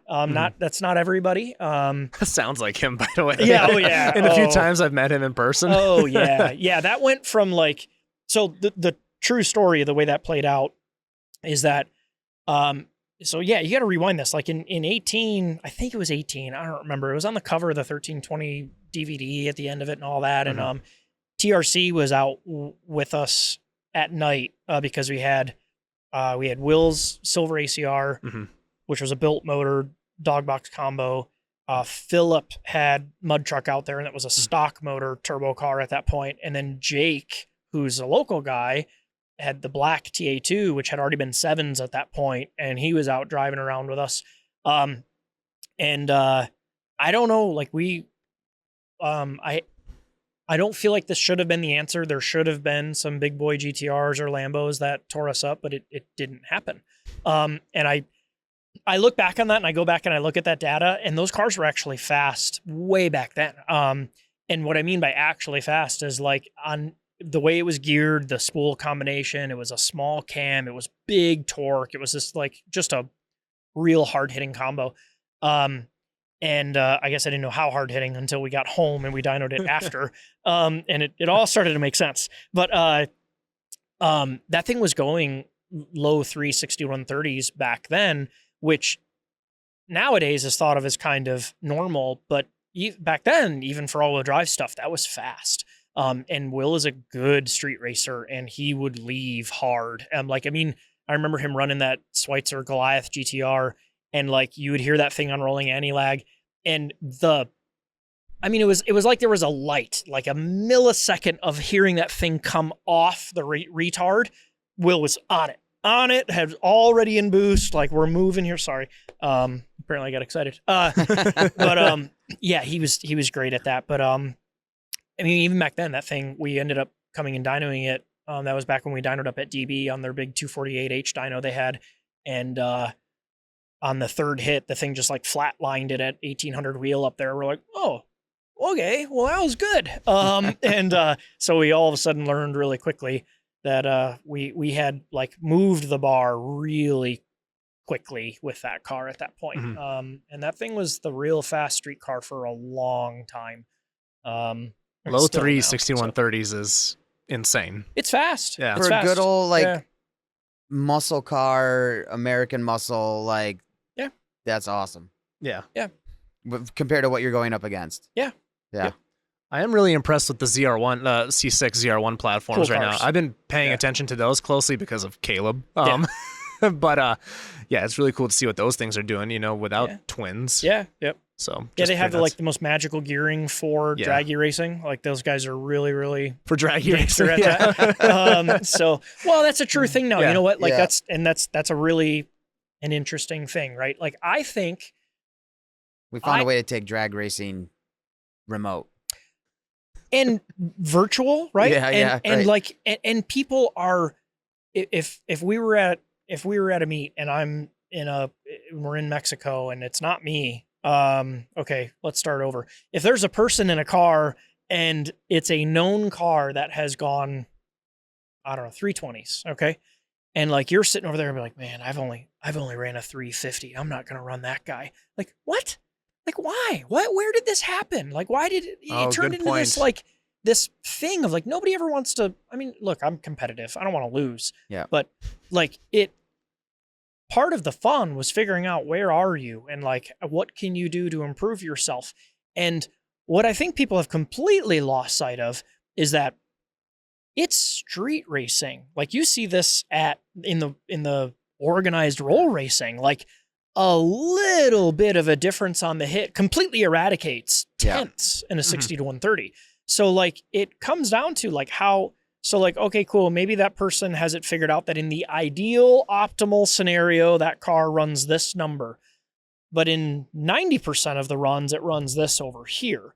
Well, maybe this over here is your normal run is quicker, but your ideal is not as quick. Mm-hmm. Like, it's just kind of like turn this into this strange thing. It'd be like sports teams just doing like singular batting practice or something. Be like, man, they hit a lot of home runs. They're going to win. I'm them. They won. That's it. World Series. It's over. Like, why? Somebody has to lose. I mean, that's me. I'm fine with it. I'm just glad to be there. Oh, you lost a lot of power I'm crews. fine with being the loser. I'm smiling ear to ear. I don't give a shit. I'm out there. I'm having a good time. Yeah. I don't understand why people don't want to. I mean, it's already exciting. You're there right now. Just get on there. Let's go. That's a good point, though, is, if, let's say you're doing 3.2s, somebody's doing 3.4s. What defines a good race based off of that, right? Like, how big of a margin, right? Because you're not going to race against a car that's running 5s. Yeah. I can't imagine that's going to be the case. Probably not worth the refresh in. Well, some people do for the internet, Yeah. doing it for the gram, right? Yeah, puppy kicking. But, or is that what it's called? Yeah. Like, what's the margin, right? Or do you just kind of have a general idea of like, all right, that guy's probably in the same ballpark. Let's just go run it. Because you guys don't post 60 to 130s. I don't think. Yeah. Occasionally. Yeah, we have. Yeah, definitely. But but you generally don't do it as much as, for example, if you look at the Draggy Talk page, it's all G80 BMWs. Just everybody. It's a lot of that. Yeah. So it's good data. Right. Like there's absolutely not denying it is really good data. It's a phenomenal tool, just like a dyno is a phenomenal tool to develop your program and figure out what's working or not working on the car. And it's real world data as long as you don't let it lie to you. But it also in that context, it's kind of a small portion of data. Mm-hmm. So it'd be like if you're a competitive drag racer and you're racing a quarter-mile event, and you're like, man, that guy 330's 0.2 quicker than me. I'm just not even going to run him. Well, you have another, like, what? That's just there. Like, what about there? Now, I'm not trying to belittle that either. Like, I understand the logic behind some people on it, but especially in this big power stuff, 130, like stuff's just starting to get going. Like that's not where people stop, right? Yeah. So now I get it. A lot of the race has been pretty well decided, depending on like the last bit isn't going to take very long in the really fast stuff. But it still shouldn't be a situation of like that little singular piece of data has now made the decision of whether or not I am going to try to run this dude or something. I don't know. It's just strange to me. I think that it's taken hold so heavily. The Draggy group is, it's toxic as all get out, man. It's fun to go in there and peruse the comments though. It's good reading. It's good reading. Sometimes it's also a little bit challenging too, because if you want to take the stance of being educational to people about it, sometimes like I think that's even frowned upon, if people are like, man, if you would just get that shift to be a little better, it'd be a lot quicker. What do you mean? Like, that was amazing. Like, okay. All right. Yeah. Sorry. Sorry for suggesting something helpful. Yeah. So I don't know. It's just a weird thing with that stuff that I never would have expected that so much faith would be put into a $150 10 hertz GPS device. It's like, I mean, this thing from a, as far as like GPS devices goes is like bottom of the barrel as far as like quality and refresh rate and all those different things, right? And yet it has taken the internet by storm. It's amazing. I think that's like good for them. I remember seeing that comment in one of the threads like months ago. It's like, what does $150? Oh, that is, that's right. Yeah, because someone said something about they realized that like, oh man, it wasn't as I don't know, something about it. Was it accuracy? Something like that. Yeah. It was so long ago. Yeah, it was a while ago. But I did say that. I was like, oh my gosh, I can't believe. It had so many laugh reacts. I'm like, yep, he nailed it right on the head. I will say, when you're not on social media often, but when you are, I'm like, that was worth it. So. I'm glad you enjoy that. Yeah, and I won't touch on the one I recently saw earlier this week, not on air at least, but I was like, yeah, that's funny. Okay. I don't even know what it was, but you'll have to tell me later. I do want to know, though, who do you respect the most when it comes to whether it's racing or the industry? Like, you're like, that's the guy. Or shop, name, whatever. Yeah, I don't know if I don't know that I could define that as singularly, right. Because there's, a group, rather. Yeah, well, a handful of people come to mind. Like, I have an amazing amount of respect for Martin and the team at AMS. I think they're really, really switched on guys that think deeper than the average bear. And I like that a lot. Very interesting business. What appears like they've got a really good thing going for them. I think that's really cool. T1, I think, is a pretty impressive group of guys. They definitely know how to make some really fast stuff. And they have figured out a really cool business model of what works there also. So I like that a lot. Rad Rides by Troy. I mean, that's a little departure from like what we were talking about, but some of those guys, Ring Brothers, that type of stuff. Like I think that stuff is really cool and fascinating, because you want to talk about passion. Like, I mean, those guys, the thousands of hours they must have into those cars. You got to, I know how attached we get to some of this stuff, and I'm not downplaying what we do. Like, we're heavily emotionally invested into these projects when they leave here. But I can see where some of those things are probably above and beyond on the time spend than what we do. And that's got to be like, it's got to be like your child, going off to school or something. I don't know what that feels like yet, but like that's such a good comparison, though. Well, right, it's first day of school. It's like the comparison of going to Texas 2K for the first time. Yeah, definitely, yeah. And then it's kind of a similar feeling, right? Like a little bit of the nervousness, like, okay, well, I hope they do okay. Will they get bullied? Like, did we prepare them enough for what's about to happen? So that's I think that's probably, but yeah, Ring Brothers is something that I think is really fascinating. There's probably a bunch of others, but I guess those are what come to my mind right away. Well, it's countless people, I'm sure, because like you've been Dutch Boys. Sorry, Dutch Boys. Is that a coffee or? No, that sounds great. Brothers. Yeah. Yep. Throw it out there. Yeah. Yeah. I mean, there's just so many people you've probably met over the years being as competitive as you are. Yeah. I'm curious, when it's crunch time, right? We're coming up on FL2K, for example. I mean, how many hours are you or your team spending in the shop? Do you have a cot somewhere around here? Yeah. I live a mile from here, so that helps. I keep forgetting that. Yeah, but no. Do we not admit that on air? I'll cut it. No, I'm kidding. Yeah. It depends on the year and what's going on. This year, like the cars that are planned to go this year are already done cars. They might get little bits of revisions between here and there for some small tweaks, but there isn't anything new or wild in the big boy. I say the big boy cars. Juggernaut and Kratos are not going to Florida 2K this year because they have changed the class structure to effectively try to move cars that are this fast into other classes that we're just not competitive in. And I know that almost sounds a little bit hypocritical with what we were just talking about, like, well, we don't want to race with a draggy, you don't want to lose. But man, I'm talking about like, that thing would have to go race against stuff that on a bad pass goes 620s. Like, well, that's like, it's hard for me to tell the customer, like, hey, I got a really good idea. Do you want to go spend a lot of money and take the car a long ways away and get a couple of qualifying passes and then pack it up and go home? Because that sounds like a lot of fun, right? Like it's a little bit of that with that. So Florida 2K this year, it's a lot of knocking. Okay, just like multiple knocks on wood. Hopefully, won't be too chaotic or stressful this year. Florida 2K, when we debuted Kratos, was not the same. So yeah, our counts on that can be pretty crazy. Juggernaut trying to debut that at Texas 2K when we did, that was out of control. That was a lot of car to come together in a short amount of time.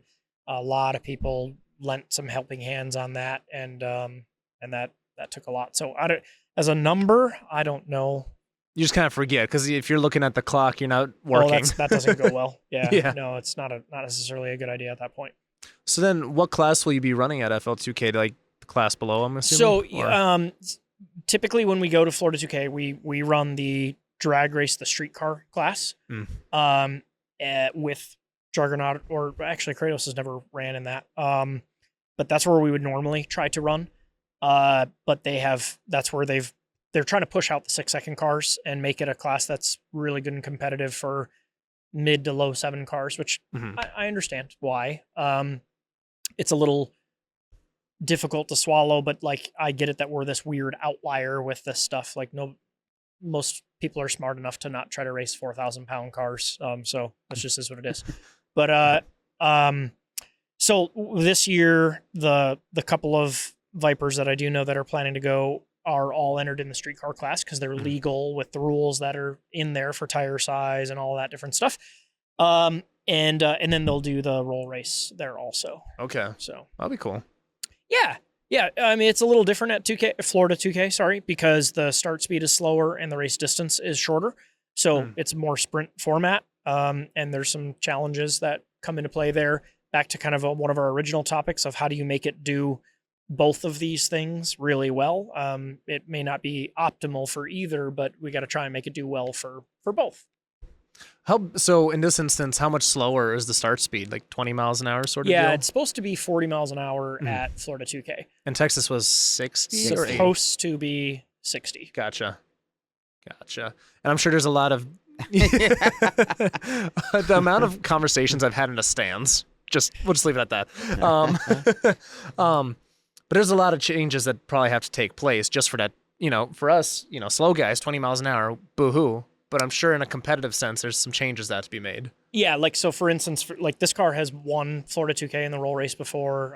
We got runner-up next time or something, I think. The way this is set up now to try to go as quick as what we're doing in the quarter mile, the gearing doesn't really make sense for roll racing. So we'd have to do like a complete gearing change layout on it for it to work in the roll race at that slow of a start speed, for it to run as quick as what I think it would have to run. Don't get me wrong, it would still go fast. I just don't know if it would be quick enough down low to be competitive with some of the other cars.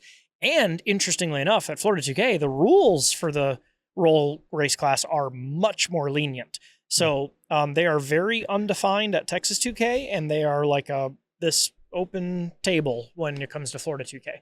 And I'm not saying that like I'm not complaining. It's just like you have a car with no headlights and you can run it at Florida 2K in the roll race. Like, okay, fair. So you kind of have to know that going into it, that you could run against some pretty stout stuff.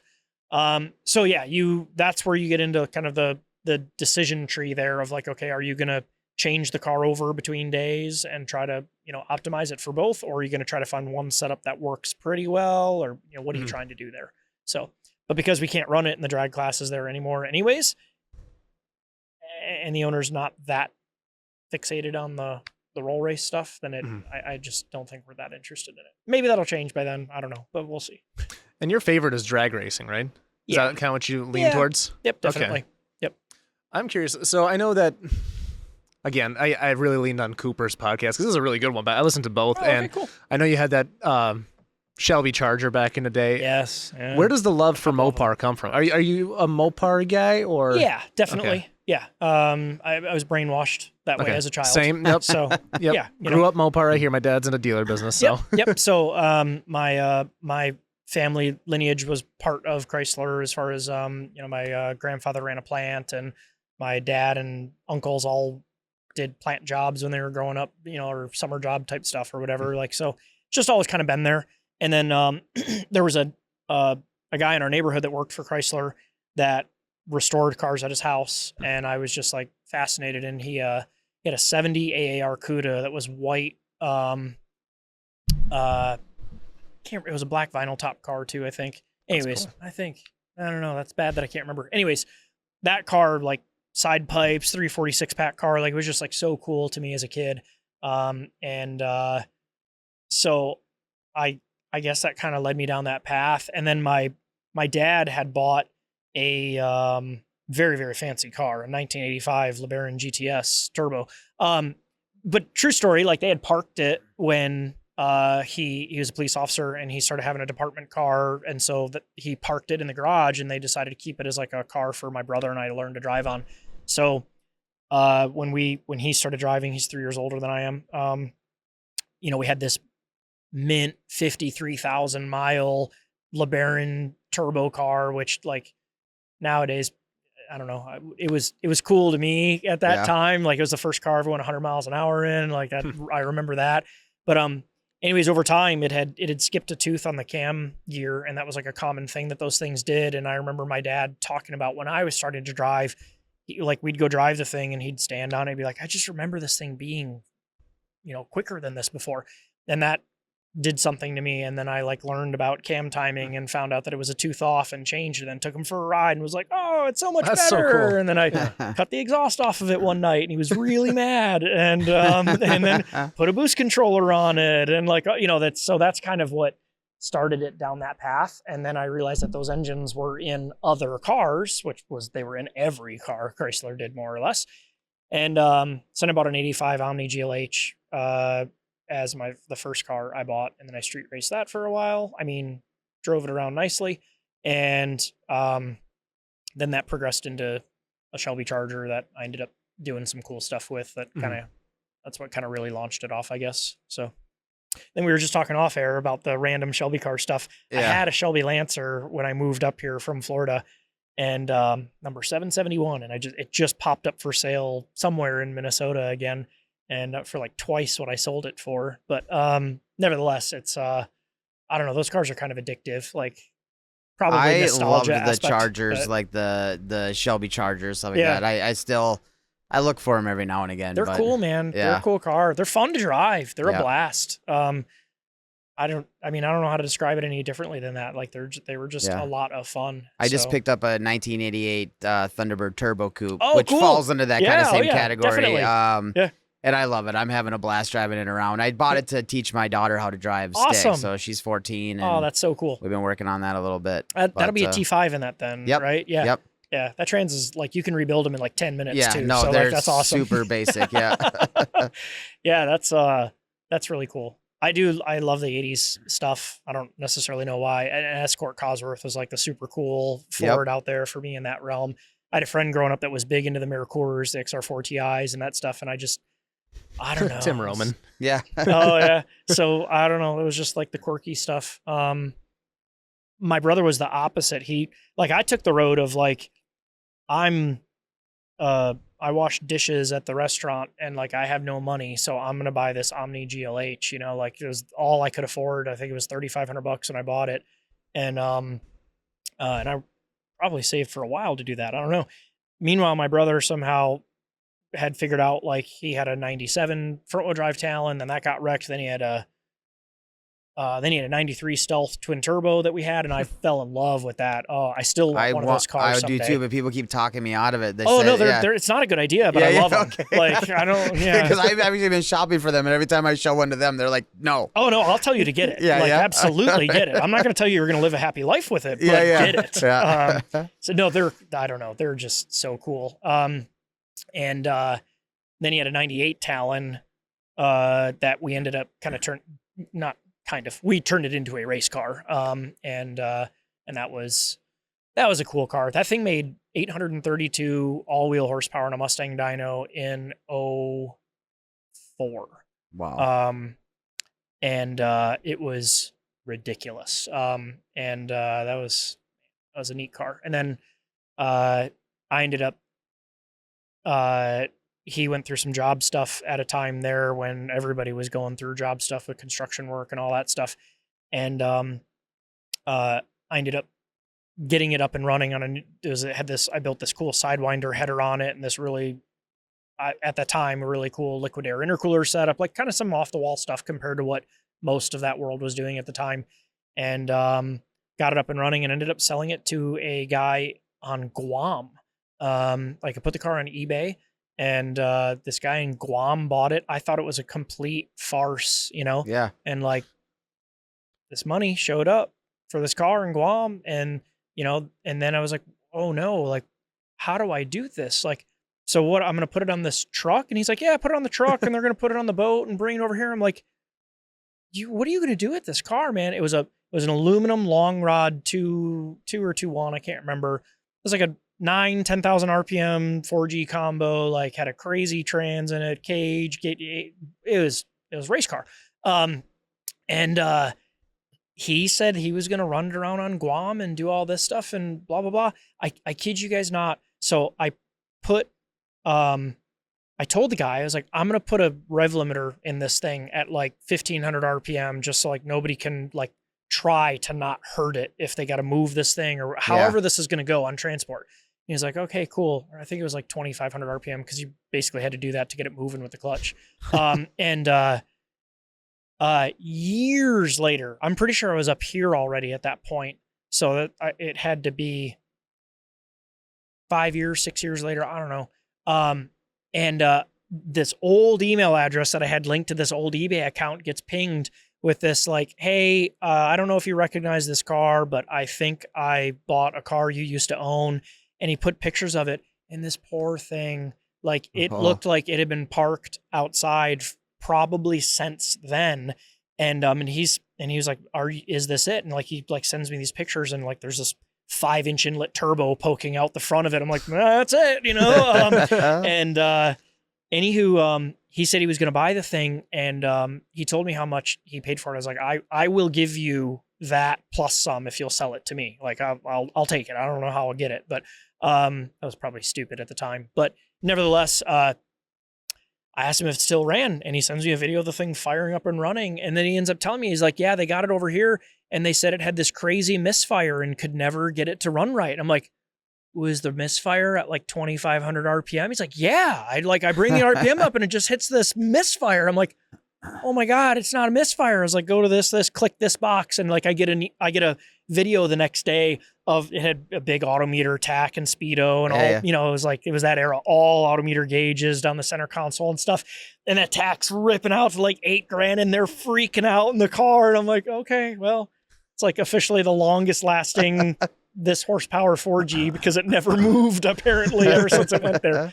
So yeah, that was quite. You're probably not getting that back now. No, they're having a good time. No, I don't now. think so. I don't know if it still lives or not, but I'm assuming not. But yeah.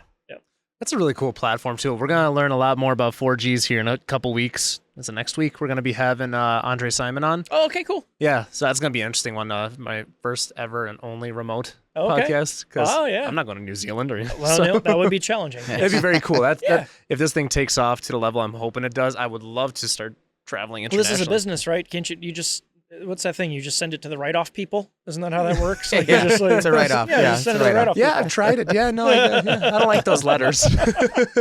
Yeah. They don't let you write off negative money though. Oh, Yeah. Yep. Well, I got a lot of that. You should have seen the write-off for the rally. Yeah. But there was a question that came up earlier when we were talking about pump gas. You're big on using 1-ethanol. Oh, yeah. Yep. So, or ethanol in general. But or, yes. Yes. Yep. So how far has that developed in the last like decade, for example? Oh, I think a lot. Okay. Yeah, definitely. I mean, there's way more understanding. There's way more tech available. I say there's way more understanding, and then I also say that there's also probably a decent amount more misunderstanding. And a lot of that, I think, comes from just it's like when I said that we trained ourselves to function off dyno numbers, right? Like the world of ethanol has trained itself to function off of an ethanol content number. And like, that just doesn't make any sense to me. Like if I say you have E80 in your tank, like how much ethanol do you have? Like what percentage is it of ethanol at that point? It's 80%, right? Yep. Okay. Easy. Okay, cool.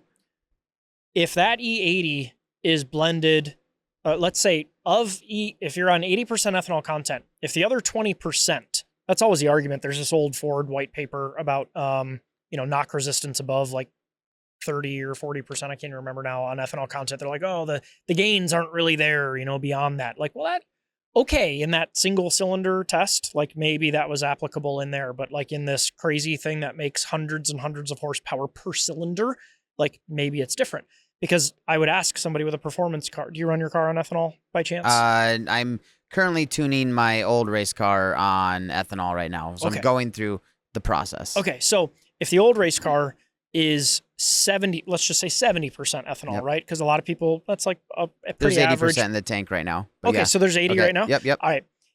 You now know one thing about that fuel, and that is that 80% of that fuel is ethanol. Yep. You know that. What is the other 20%?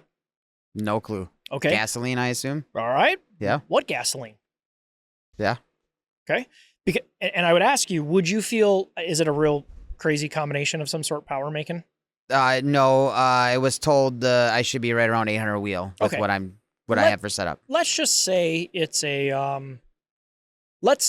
you got some good money in the motor, clearly, right? Yep. Like it wasn't like the third motor. Okay. But yeah. All right. Yeah. So it's a third. So you're sensitive. I am very sensitive. We don't want this thing to go away. This is why we're going E85 now. Okay. Yeah, so now, if you were to tell me that Or if I were to tell you, I'll give you two tanks of fuel, you can choose which one to run it on. This one is E80 and this one is E80. And you're going to go like, well, why, right? Okay, well, this one is E80 and the other 20% is some stuff I found in my garage for the last 3 years that I usually use in my lawnmower, but like it's 80% ethanol, it's fine. Or this E80 is blended with nice, fresh, clean, brand new 93 octane or 100 or VP something, some race gas combination, something like that. Are those the same? Like, do you feel like they have the same detonation resistance? Like, without even getting technical about it. Yeah, no. Are you in the mindset of like, oh yeah, no, those will work the same? I think that's a real misnomer. I think that's a real issue that people have gotten so fixated on this ethanol content number. And I'm not saying it isn't important. It is. But there needs to be a better understanding of what else is in that fuel at that point in time. What are you blending that with? Because that changes. Like fuel composition is kind of a complex thing. Yeah. And in modern day ECUs, they are going under the assumption that they know what that fuel molecular makeup is in most cases nowadays. Well, if you've changed that now makes that different. And anyways, I think it's my little hot button thing on that.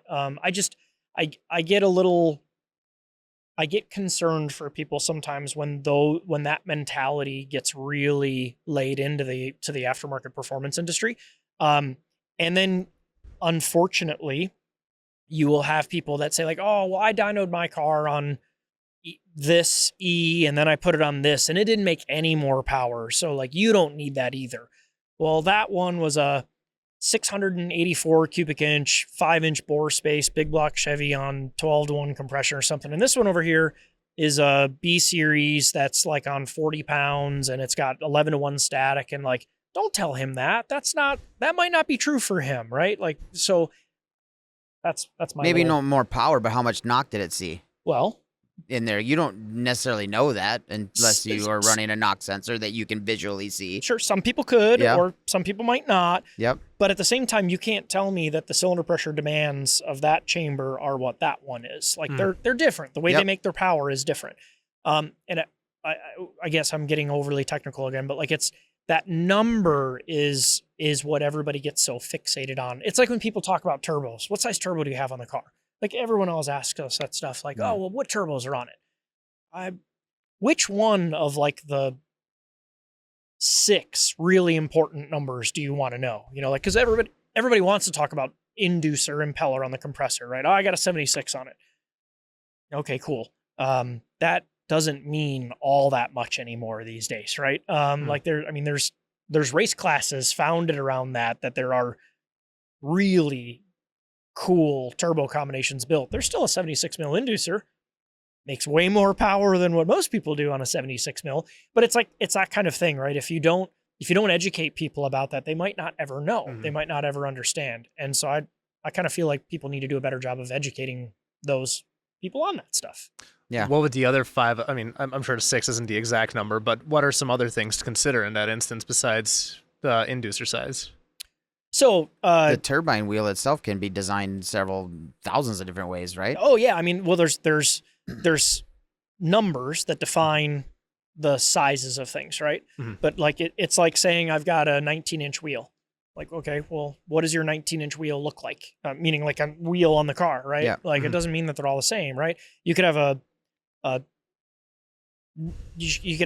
68 millimeter turbine wheel, and it could be designed an aero in geometry entirely different than this 68 millimeter wheel over here. So one does not, and that doesn't mean that one is better than the other. Both have an intended application and use. How that's matched to what that engine actually wants, that's the question, right? So there's wheel dimensions, inducer and exducer of both compressor and exhaust side. There's AR ratio on the housings, both compressor and exhaust housing at that point. There are trim values that are derived from those inducer and exducer numbers. And then there's the aero basis of it. And that gets a little more complex into the engineering side of it, which for what it's worth, not all turbo manufacturers give you that information. They don't give you compressor flow maps all the time. So that's not necessarily the fault of the consumer. Again, that's back to like people have been trained to just be like, so-and-so's got, 76s on their car. I want 76s on my car. Okay, cool. So that's sorry, I got. I was letting you run. It's stuff that people need to know because there's way more technical sides to it than, like you said, just the size of the housing. There is, yeah. And I'm it's not wrong. Like I'm not trying to. I hope it doesn't come off as belittling to people that don't know those things. That's not like. Well, there's levels to this as well. There is totally, and not everybody needs to get, so deep in the weeds on it, I suppose. Right. But in today's car world, this probably goes deeper than just car world, right? Like in today's world, everybody has access to information and has the ability to put out information in a way that wasn't the same way 10 years ago, Yep. So now, like, you can say something online and I don't know. You mentioned that I'm not on social media all that terribly much, and you're right. Probably more than what I should be, even still, I think, from a distraction basis. But every time I see it, I'm like, he's not working. Yeah, right, exactly. yeah, exactly. But it's if I say something, I want it to mean something. Maybe that means something's funny sometimes, but I'm not, if I don't know what I'm talking about, I'm not going to talk about it. Like, I'm not going to say it. Yeah. And I don't necessarily, I think that happens a lot nowadays where people like want to sound intelligent about a topic. And maybe, unfortunately, that's kind of like a little bit of a misleading to somebody who's genuinely wanting to learn, but they're maybe learning not the right stuff. Well, have you ever seen anybody ask a question on social media? They get just like, sometimes they're acting like they're complete morons because they don't know this information. They came here for information. Right. You know, and you guys are just tearing them down. How about just give them the information they're looking for? Sure. But you're really good about that. I every time because I'm into Viper forums, because I take pictures of pretty Vipers. Yeah, sure, yeah. And every once in a while, somebody will ask a question, and you'll go, I can't remember what the topic was, but you went really in depth on one. Like, it was like the length of this table. Like you really gave, like, I think it actually might have been relating to Kratos. Somebody was asking about Kratos, and you were like, there was a bunch of people putting out wrong information about it. You're like, all right, I have to address this. And I was okay. Yeah. But no, you're really good about that. And I think, back to your point, it's like, if you're going to put something out there, you want it to be of value, whether it's entertainment value or educational value. Yeah. So, well, and like, again, back to the idea that we're all, if you're in the car realm, like you're in here because it became a hobby, right? It's a passion thing. Like, you're supposed to be having fun with it. And I don't want to see it turn not fun for people, and following bad information usually ends to not fun. So, like, that being said, you can lead a horse to water, right? Like, so on the ethanol topic, that's plenty of times that comes up, and you try to like glean a little bit of insight to people of like, look, I have made these mistakes. I'm trying to tell you that you should look at this in maybe a different way because it might help you. If you don't want to, that's okay. Like, I'm not going to be mad at them. Like, there's no reason. It's no skin off my back, I guess. But it's, you want to try to save people from themselves sometimes. Well, I think that if you have a passion for cars, what it really is, you just hate money. Yeah, you just don't want to have it. Yeah. So it's okay to make some mistakes. You just like to burn it. It's fine. Yeah. Well, and some people have to learn by mistakes, right? Yep. And those are some of the most valuable lessons. Like, they tend to sting more, and you remember them better. Yep. But it's never a bad idea if you can glean a little from somebody who's been there and has been down that road and is willing to share what they found. So, I don't know, that's my thought on it. What's the most valuable lesson you've had in this little journey? I'm sure you've had one once a week. That is, wow. We can even shy away from it. No. Like, it's just like, where would I start? It just opens up. We get real deep on this podcast here. Yeah, no kidding. I've been listening to Lex Friedman again, and I'm like, all right, I'm feeling like his interview style today, dark and mysterious. Yeah, right.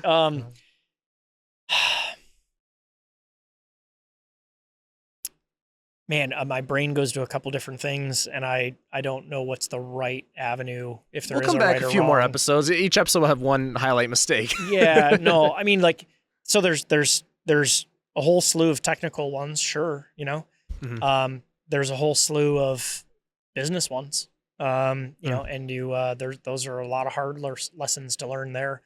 The business ones are there's a lot of shops that have come up and around the last 5 years, and there's growing pains to that for sure. Oh, no doubt. Yeah.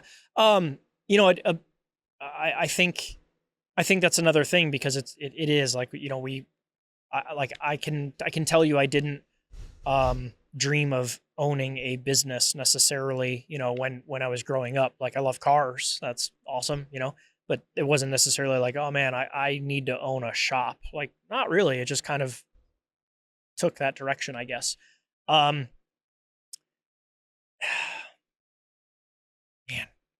hard lessons. There's just so many on the technical side of things. Paying attention, maybe surmising lots of them into like one core idea is, when you've been doing this long enough, and if you've surrounded yourself with the right people, as a group to look at a problem,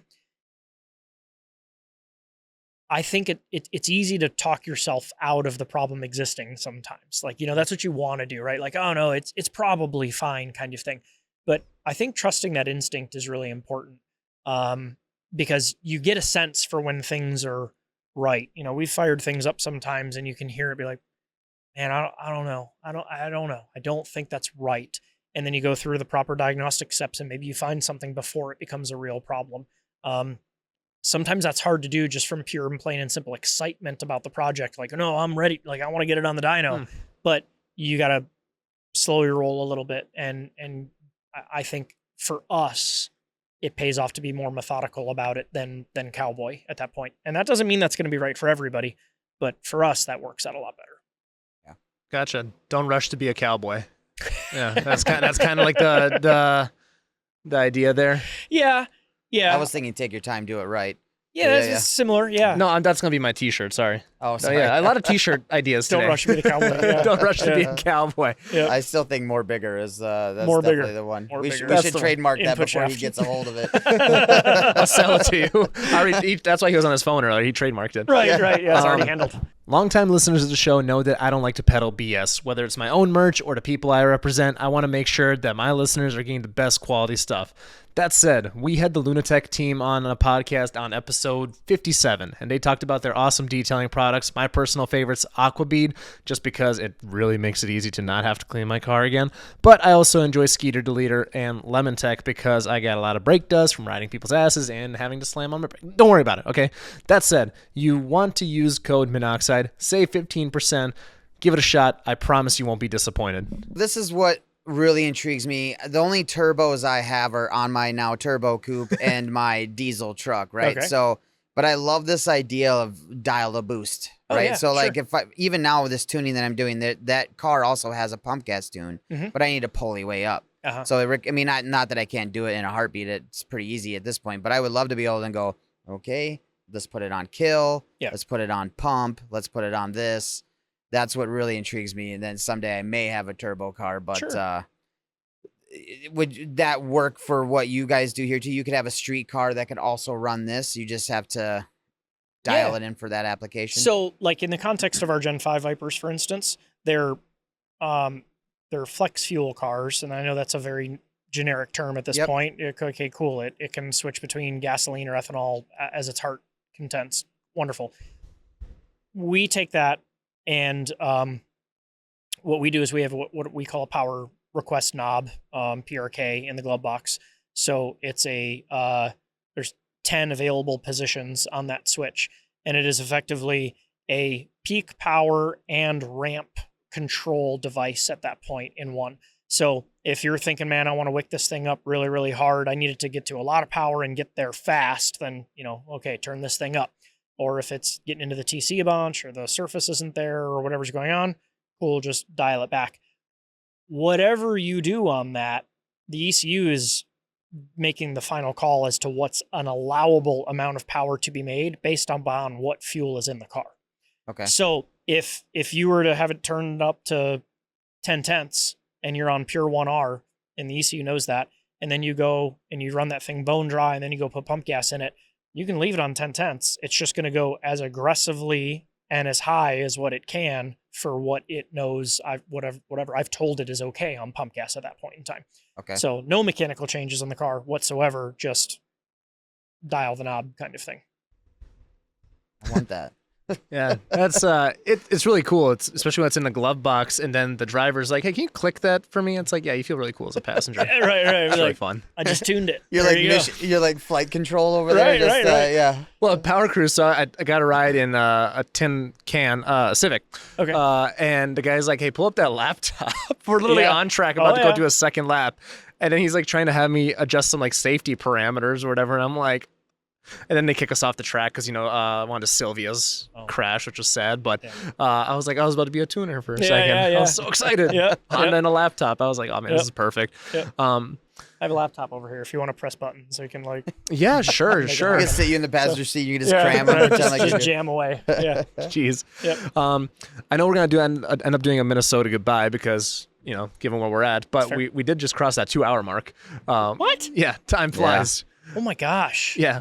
Okay. So, Dan, let's pop. Nobody is still watching. Like, Oh, I'm sure there's plenty that's making watching. fun of me, not you guys. So. I think it was a pretty good conversation. Yeah. I think it went pretty well. I didn't get bored at any point. Yeah, I'm wicked up on this rain, so. Oh, there you go. Good. But no, Dan, do you want to pop the usual 3? Yeah, this is going to be exciting, I think. Okay. So at the end of every episode, we like to ask our guest to pick 3 cars. You have to pick a track car, a daily driver, and a show car. You have an unlimited budget, build whatever you want, which in your head, I'm sure is endless opportunities going on up there. But if you could pick 3 cars for us, what are you picking? Wow. I remember you like prepped me on that a little bit, and I put about 0 thought into it. So, usually how it this is goes. good. So this is good. This is Yeah. off. This is off the hip. Race car or track car? You said Yep, actually. Track car, daily, show car. Yep. And they technically could all 3 be race cars. Which is Okay. what Nth Moto builds are, I suppose. Yeah, well, yeah, absolutely. Yeah, that's all we do. Man.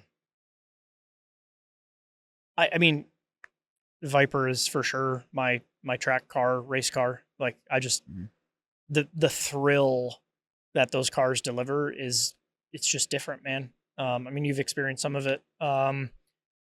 We're going to have to arrange me a ride in one of these cars here. We're going to have to get that worked out. Yeah, it's and not like Minnesota goodbye, right? Not to go Yeah. too far down that, but like I just talked to a guy today. We get a lot of customers that have Huracans or GTRs that are like, oh, I've heard these are cool. I want to try one out.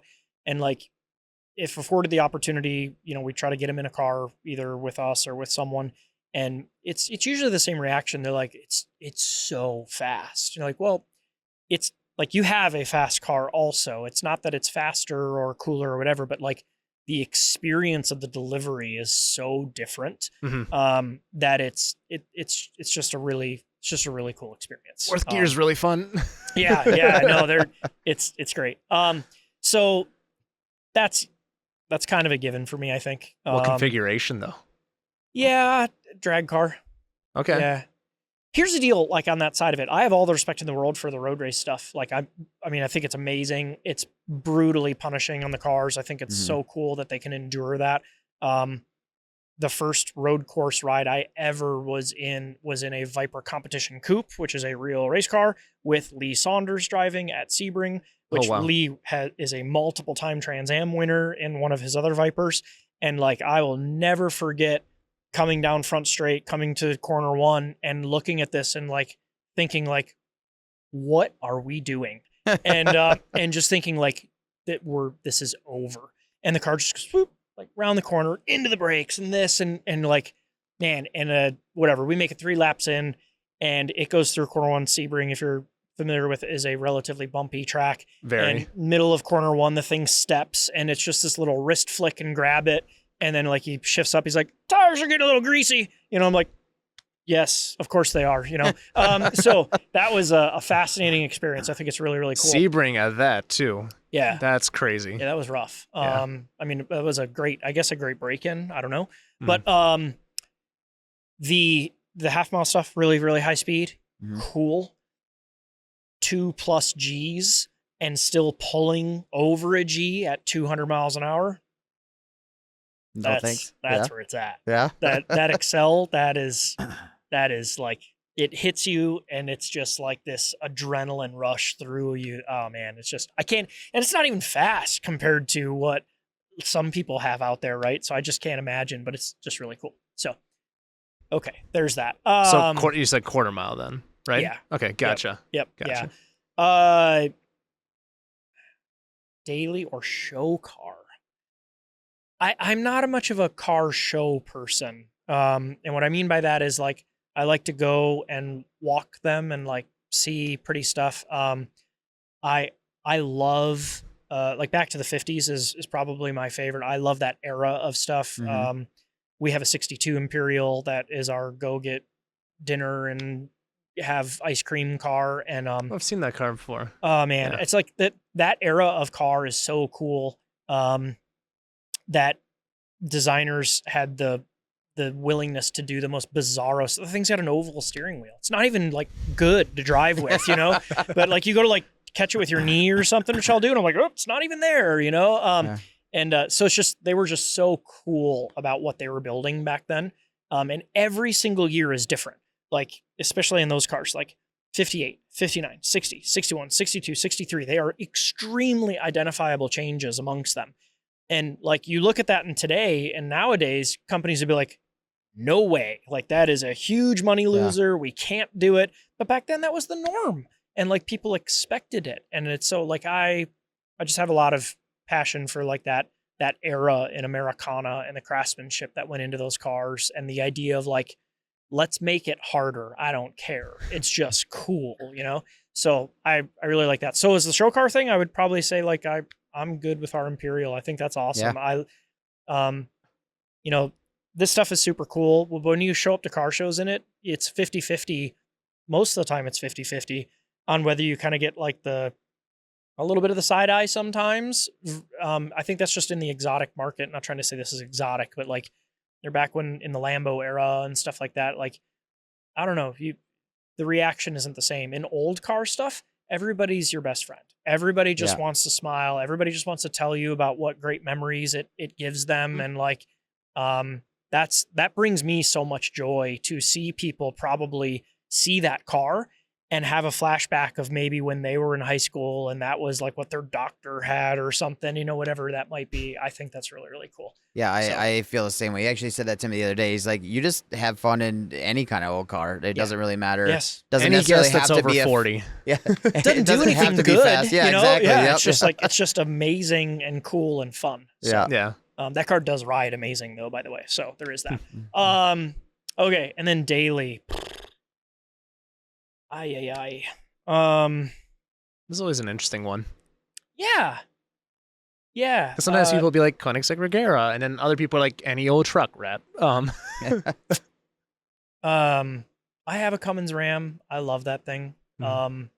Modern day pickups have become so good. They do anything. You can go to date night. You can haul stuff. You can daily it. They get pretty good mileage and the diesel stuff. Like the logical side of me is probably like, I think that's probably the road I would head down. Can Dodge finally build an automatic transmission yet? I don't know, man. It's hanging in there for now. So yeah? I don't want to. I know you deal with a lot of TR6060 stuff, but yeah. Those Dodge Rams, the like 90s version with the bubble nose on the front there, it wasn't a matter of if your transmission was going to go out, it was when. People tell me the same thing now, and I also watch people that complain about transmission survivability. Yep. Tow 25,000-pound trailers at 85 miles an hour for 17 hours straight. And they're like, man, the trans didn't live. Like, really crazy, you know?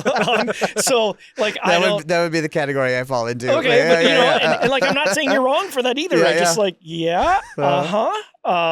So, maybe there's some of that too, but, I'm a Mopar guy. I actually really like... I gotta be careful with this. Where my head was going, I'm like, people are not gonna like this. I really like the Scat Pack Chargers. I like the Charger. I think it's a cool car. I like the wide body cars. I think they're really cool. Hellcats are neat. They're a lot of fun to drive. I'm okay telling you I don't need that for a daily. You're a Charger over Challenger guy? Because that's where I fall in that place too. Yeah. I would agree. I think the Challenger's cool. It's not. It's giant and heavy still, and it's impractical also. So like it just doesn't really. It doesn't Sounds check like Dodge. it doesn't check any box for me in any regard on that. I'm not saying I think they look cool. I was that was my favorite retro body stuff when that came out. It also, how long has that body existed? Like 40 years? Yeah. Sorry. But in the current generation, when did it come? It came back 2008 in the current style. I also was very much in love with it when it came out, but I feel like they've beat it to death now at this point. It's lived its life. Yes. It's time to let her roll. Yeah. The Scat Pack cars I think are really cool. The 6.4 motor, I think it's a neat engine. So wide body Scat Pack, huh? Yeah, I guess if I would roll it back, like they did the Swinger edition car. So they did these like couple of special editions right at the last run of those. And the Swinger they did in the, like if you did an F5 green, it got like the gold tail stripe on it, like the goldish color wheels and like wood grain interior. So it was like 70s Swinger, which was a dart thing. So that doesn't make sense. But nevertheless, I think that would probably be one. The Hemi car crowd is not one that I really get involved with on the aftermarket side of things, even though we did a bunch of TRX stuff and whatnot. But so Scat Pack charge. So he's the one that's running these takeovers down in the intersections. That's where it went, and I'm like, but that's the thing. It's like it's an association. Right. Even though you're joking about it in that regard, that's what people think of when they think of those cars, right? That kind of bothers me. Like, I don't like that because I don't agree with any of that stuff. I think it's completely silly. Right. I think it's such a bummer that car became so associated with that alone would make me not want one. There's a lot of people. Ironic. We have a Charger. I have a Charger RT that is that like we drive as a daily. So I guess that kind of counts, but it's not looked at the same way. It's just a lowly RT, nobody cares. Everybody leaves. I used to have a V6 all-wheel drive one. That was I loved that car to death. Yeah. I desperately want a Hellcat still. Yeah. Even though we're coming up on episode 100. I've talked to so many different people at different walks of life. Unlimited budget. If I could have a 10-car garage, a Hellcat would be one of my first purchases still. I don't think you're wrong for that. It's just stupid fun. It sucks at everything. That's not true. They're really good at doing burnouts. That's what I'm saying. It's just stupid fun. Yeah, and like the smile factor's like pretty high on that thing. You do probably have to deal with everybody and their brother wanting to race you no matter where you are, no matter what you're doing. So that might be when I part first of that. built my orange car was purposefully, first mission was just beat Hellcats. Okay. That was step one, and then we've gone up from there. Yep. Yeah. I will let you have one last Ford question. No, I don't really have You don't have any? No. Okay. Oh, no. No, not a single GT question. It's one of my favorite cars. I really wanted to touch on it. Okay. Yeah. I just associated you with as the Viper guy, and I just blinders on, man. Oh, man. GTs are one of my favorite cars. I also love them. They just seem unobtainable for me at this point. That's welcome to the rest of the world, probably. Yeah, right, right? Like, not many people can have them anymore. So kudos to those that were smart enough to grab one when they could. But yeah, one of the coolest cars from a driving perspective. It's just killer. It's a killer car at a lot of things, which is what's so crazy. Because you look at one, you're like, that car's useless. Like it goes fast and that's all it does. They're really comfortable. They drive down the road great. You can't put anything in it. So that's kind of a bummer. Like your duffel bag in it. Supercar problem. Yeah, it just kind of comes to the territory. But what a killer car. So cool that Ford did that. And I'm one of the guys that like I love the 0506 cars. Like that gen is where it's at. The newer car, I think it's really cool. It's just not it. I would love to ride in one someday to experience it.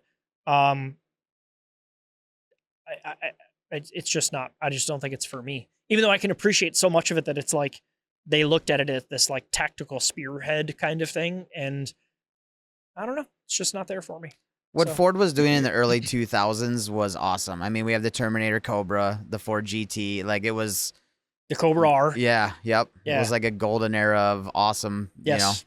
Yep. It's that people always talk about that Hellcat whine. I was like, have you really listened to a Terminator? Yeah. Right. Yeah. Exactly. Yeah. That was a long. Yeah. And there was a time when a Steggy ported Stage 5 on 150 kick Terminator was like, that was an it car, man. Yep. Like you were you were one of the top of the food chain boys. I used to love in Woodward Avenue. Actually, the Dream Cruise is coming up this weekend. I know. I want to go to that sometime. It's on my bucket list. I Have you love ever done it? Detroit. No. Oh my But gosh. Michigan in general, just the Motor City stuff. I've spent some time in Michigan and in Detroit area, and I love it. You should leave now and just Yeah. go. All right. Because honestly, the week leading up to the weekend that's where it's at. Yeah. Because you don't have the crazy crowd. The people that are out for the fun are out then.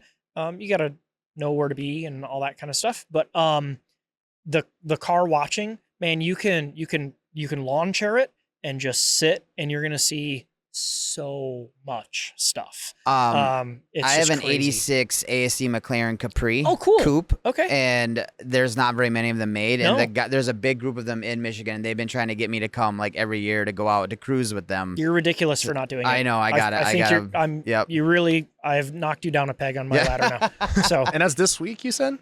yeah, this weekend. This weekend in Michigan. Where are Yeah. we going? Dude, it's I'm telling you, it's on everybody. I have this like hometown pride thing for me, you know. So like I acknowledge that, and I'm not trying to let that get in the way, but it is just a whole nother level of car event. Yeah. It's over 1 million people, I think, a day. And it's like it's a divided boulevard, 4 lanes each way. It will be completely jam-packed with anything and everything you can imagine automotive for many miles. Like you will not see everything. It's impossible. And then it gets more and more radical as the night goes on, and then they try to kick everybody out, and then things come back and all of that. I mean, it's just it's an amazing experience. If you're a car person, if you're car people, like it needs to be on your list of something to go do. Get the RV ready. All right, this next year we'll put it on the list. I've been trying to get you guys to go to Michigan on a rally. I was like, you need to do the F-150 plant tour. We got to go to Detroit, see the abandoned buildings, the old plants, the Packard plant, like all this stuff. Packard's That's cool. Oh my God, it's so cool. And if you haven't been, the Henry Ford, like the museum is crazy It's to go amazing. through. Like it's so neat. You don't even have So- to be into Fords to just, I mean, watching how they build current trucks and things like that too. If Yeah. you do the factory tour, it's really neat. Yeah. All right, last Minnesota goodbye question, just because he just brought it up with rallies. So episode 58 or 59, we had the drag drive repeat guys on. Okay. Is there ever going to be is there somebody that's ever going to do a drag and drive Viper? Or is that kind of like a sure. customer thing? I'm sure it'll happen. Okay. Yeah. Somebody just has to want it, basically. Yeah. Gotcha. Yeah. I feel like it fits the bill for that, right?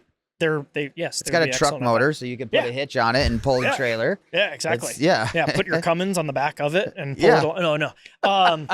Yeah, no. Well, with what did you say? Over 2,000 foot-pounds of torque? Yeah, the big deal with most of those races is the safety requirements.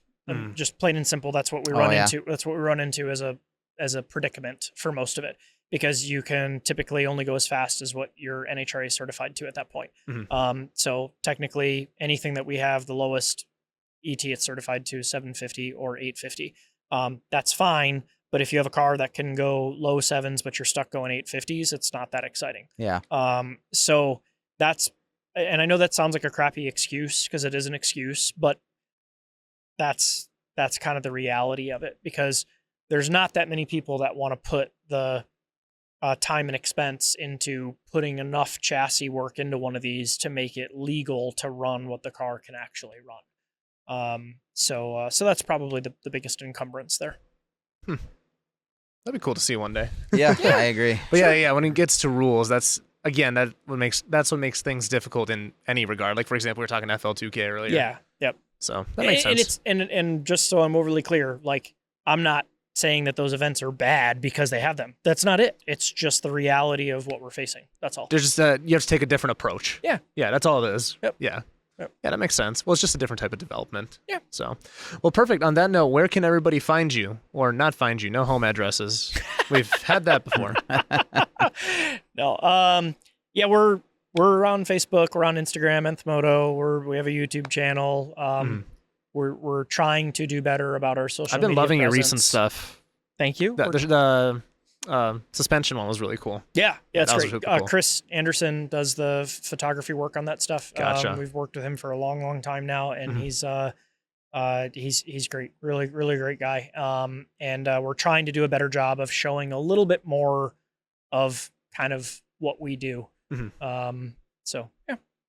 Sweet. That's super cool. Yeah. And then Dan, as for you? You can find us at Gunna Garage with 2 N's.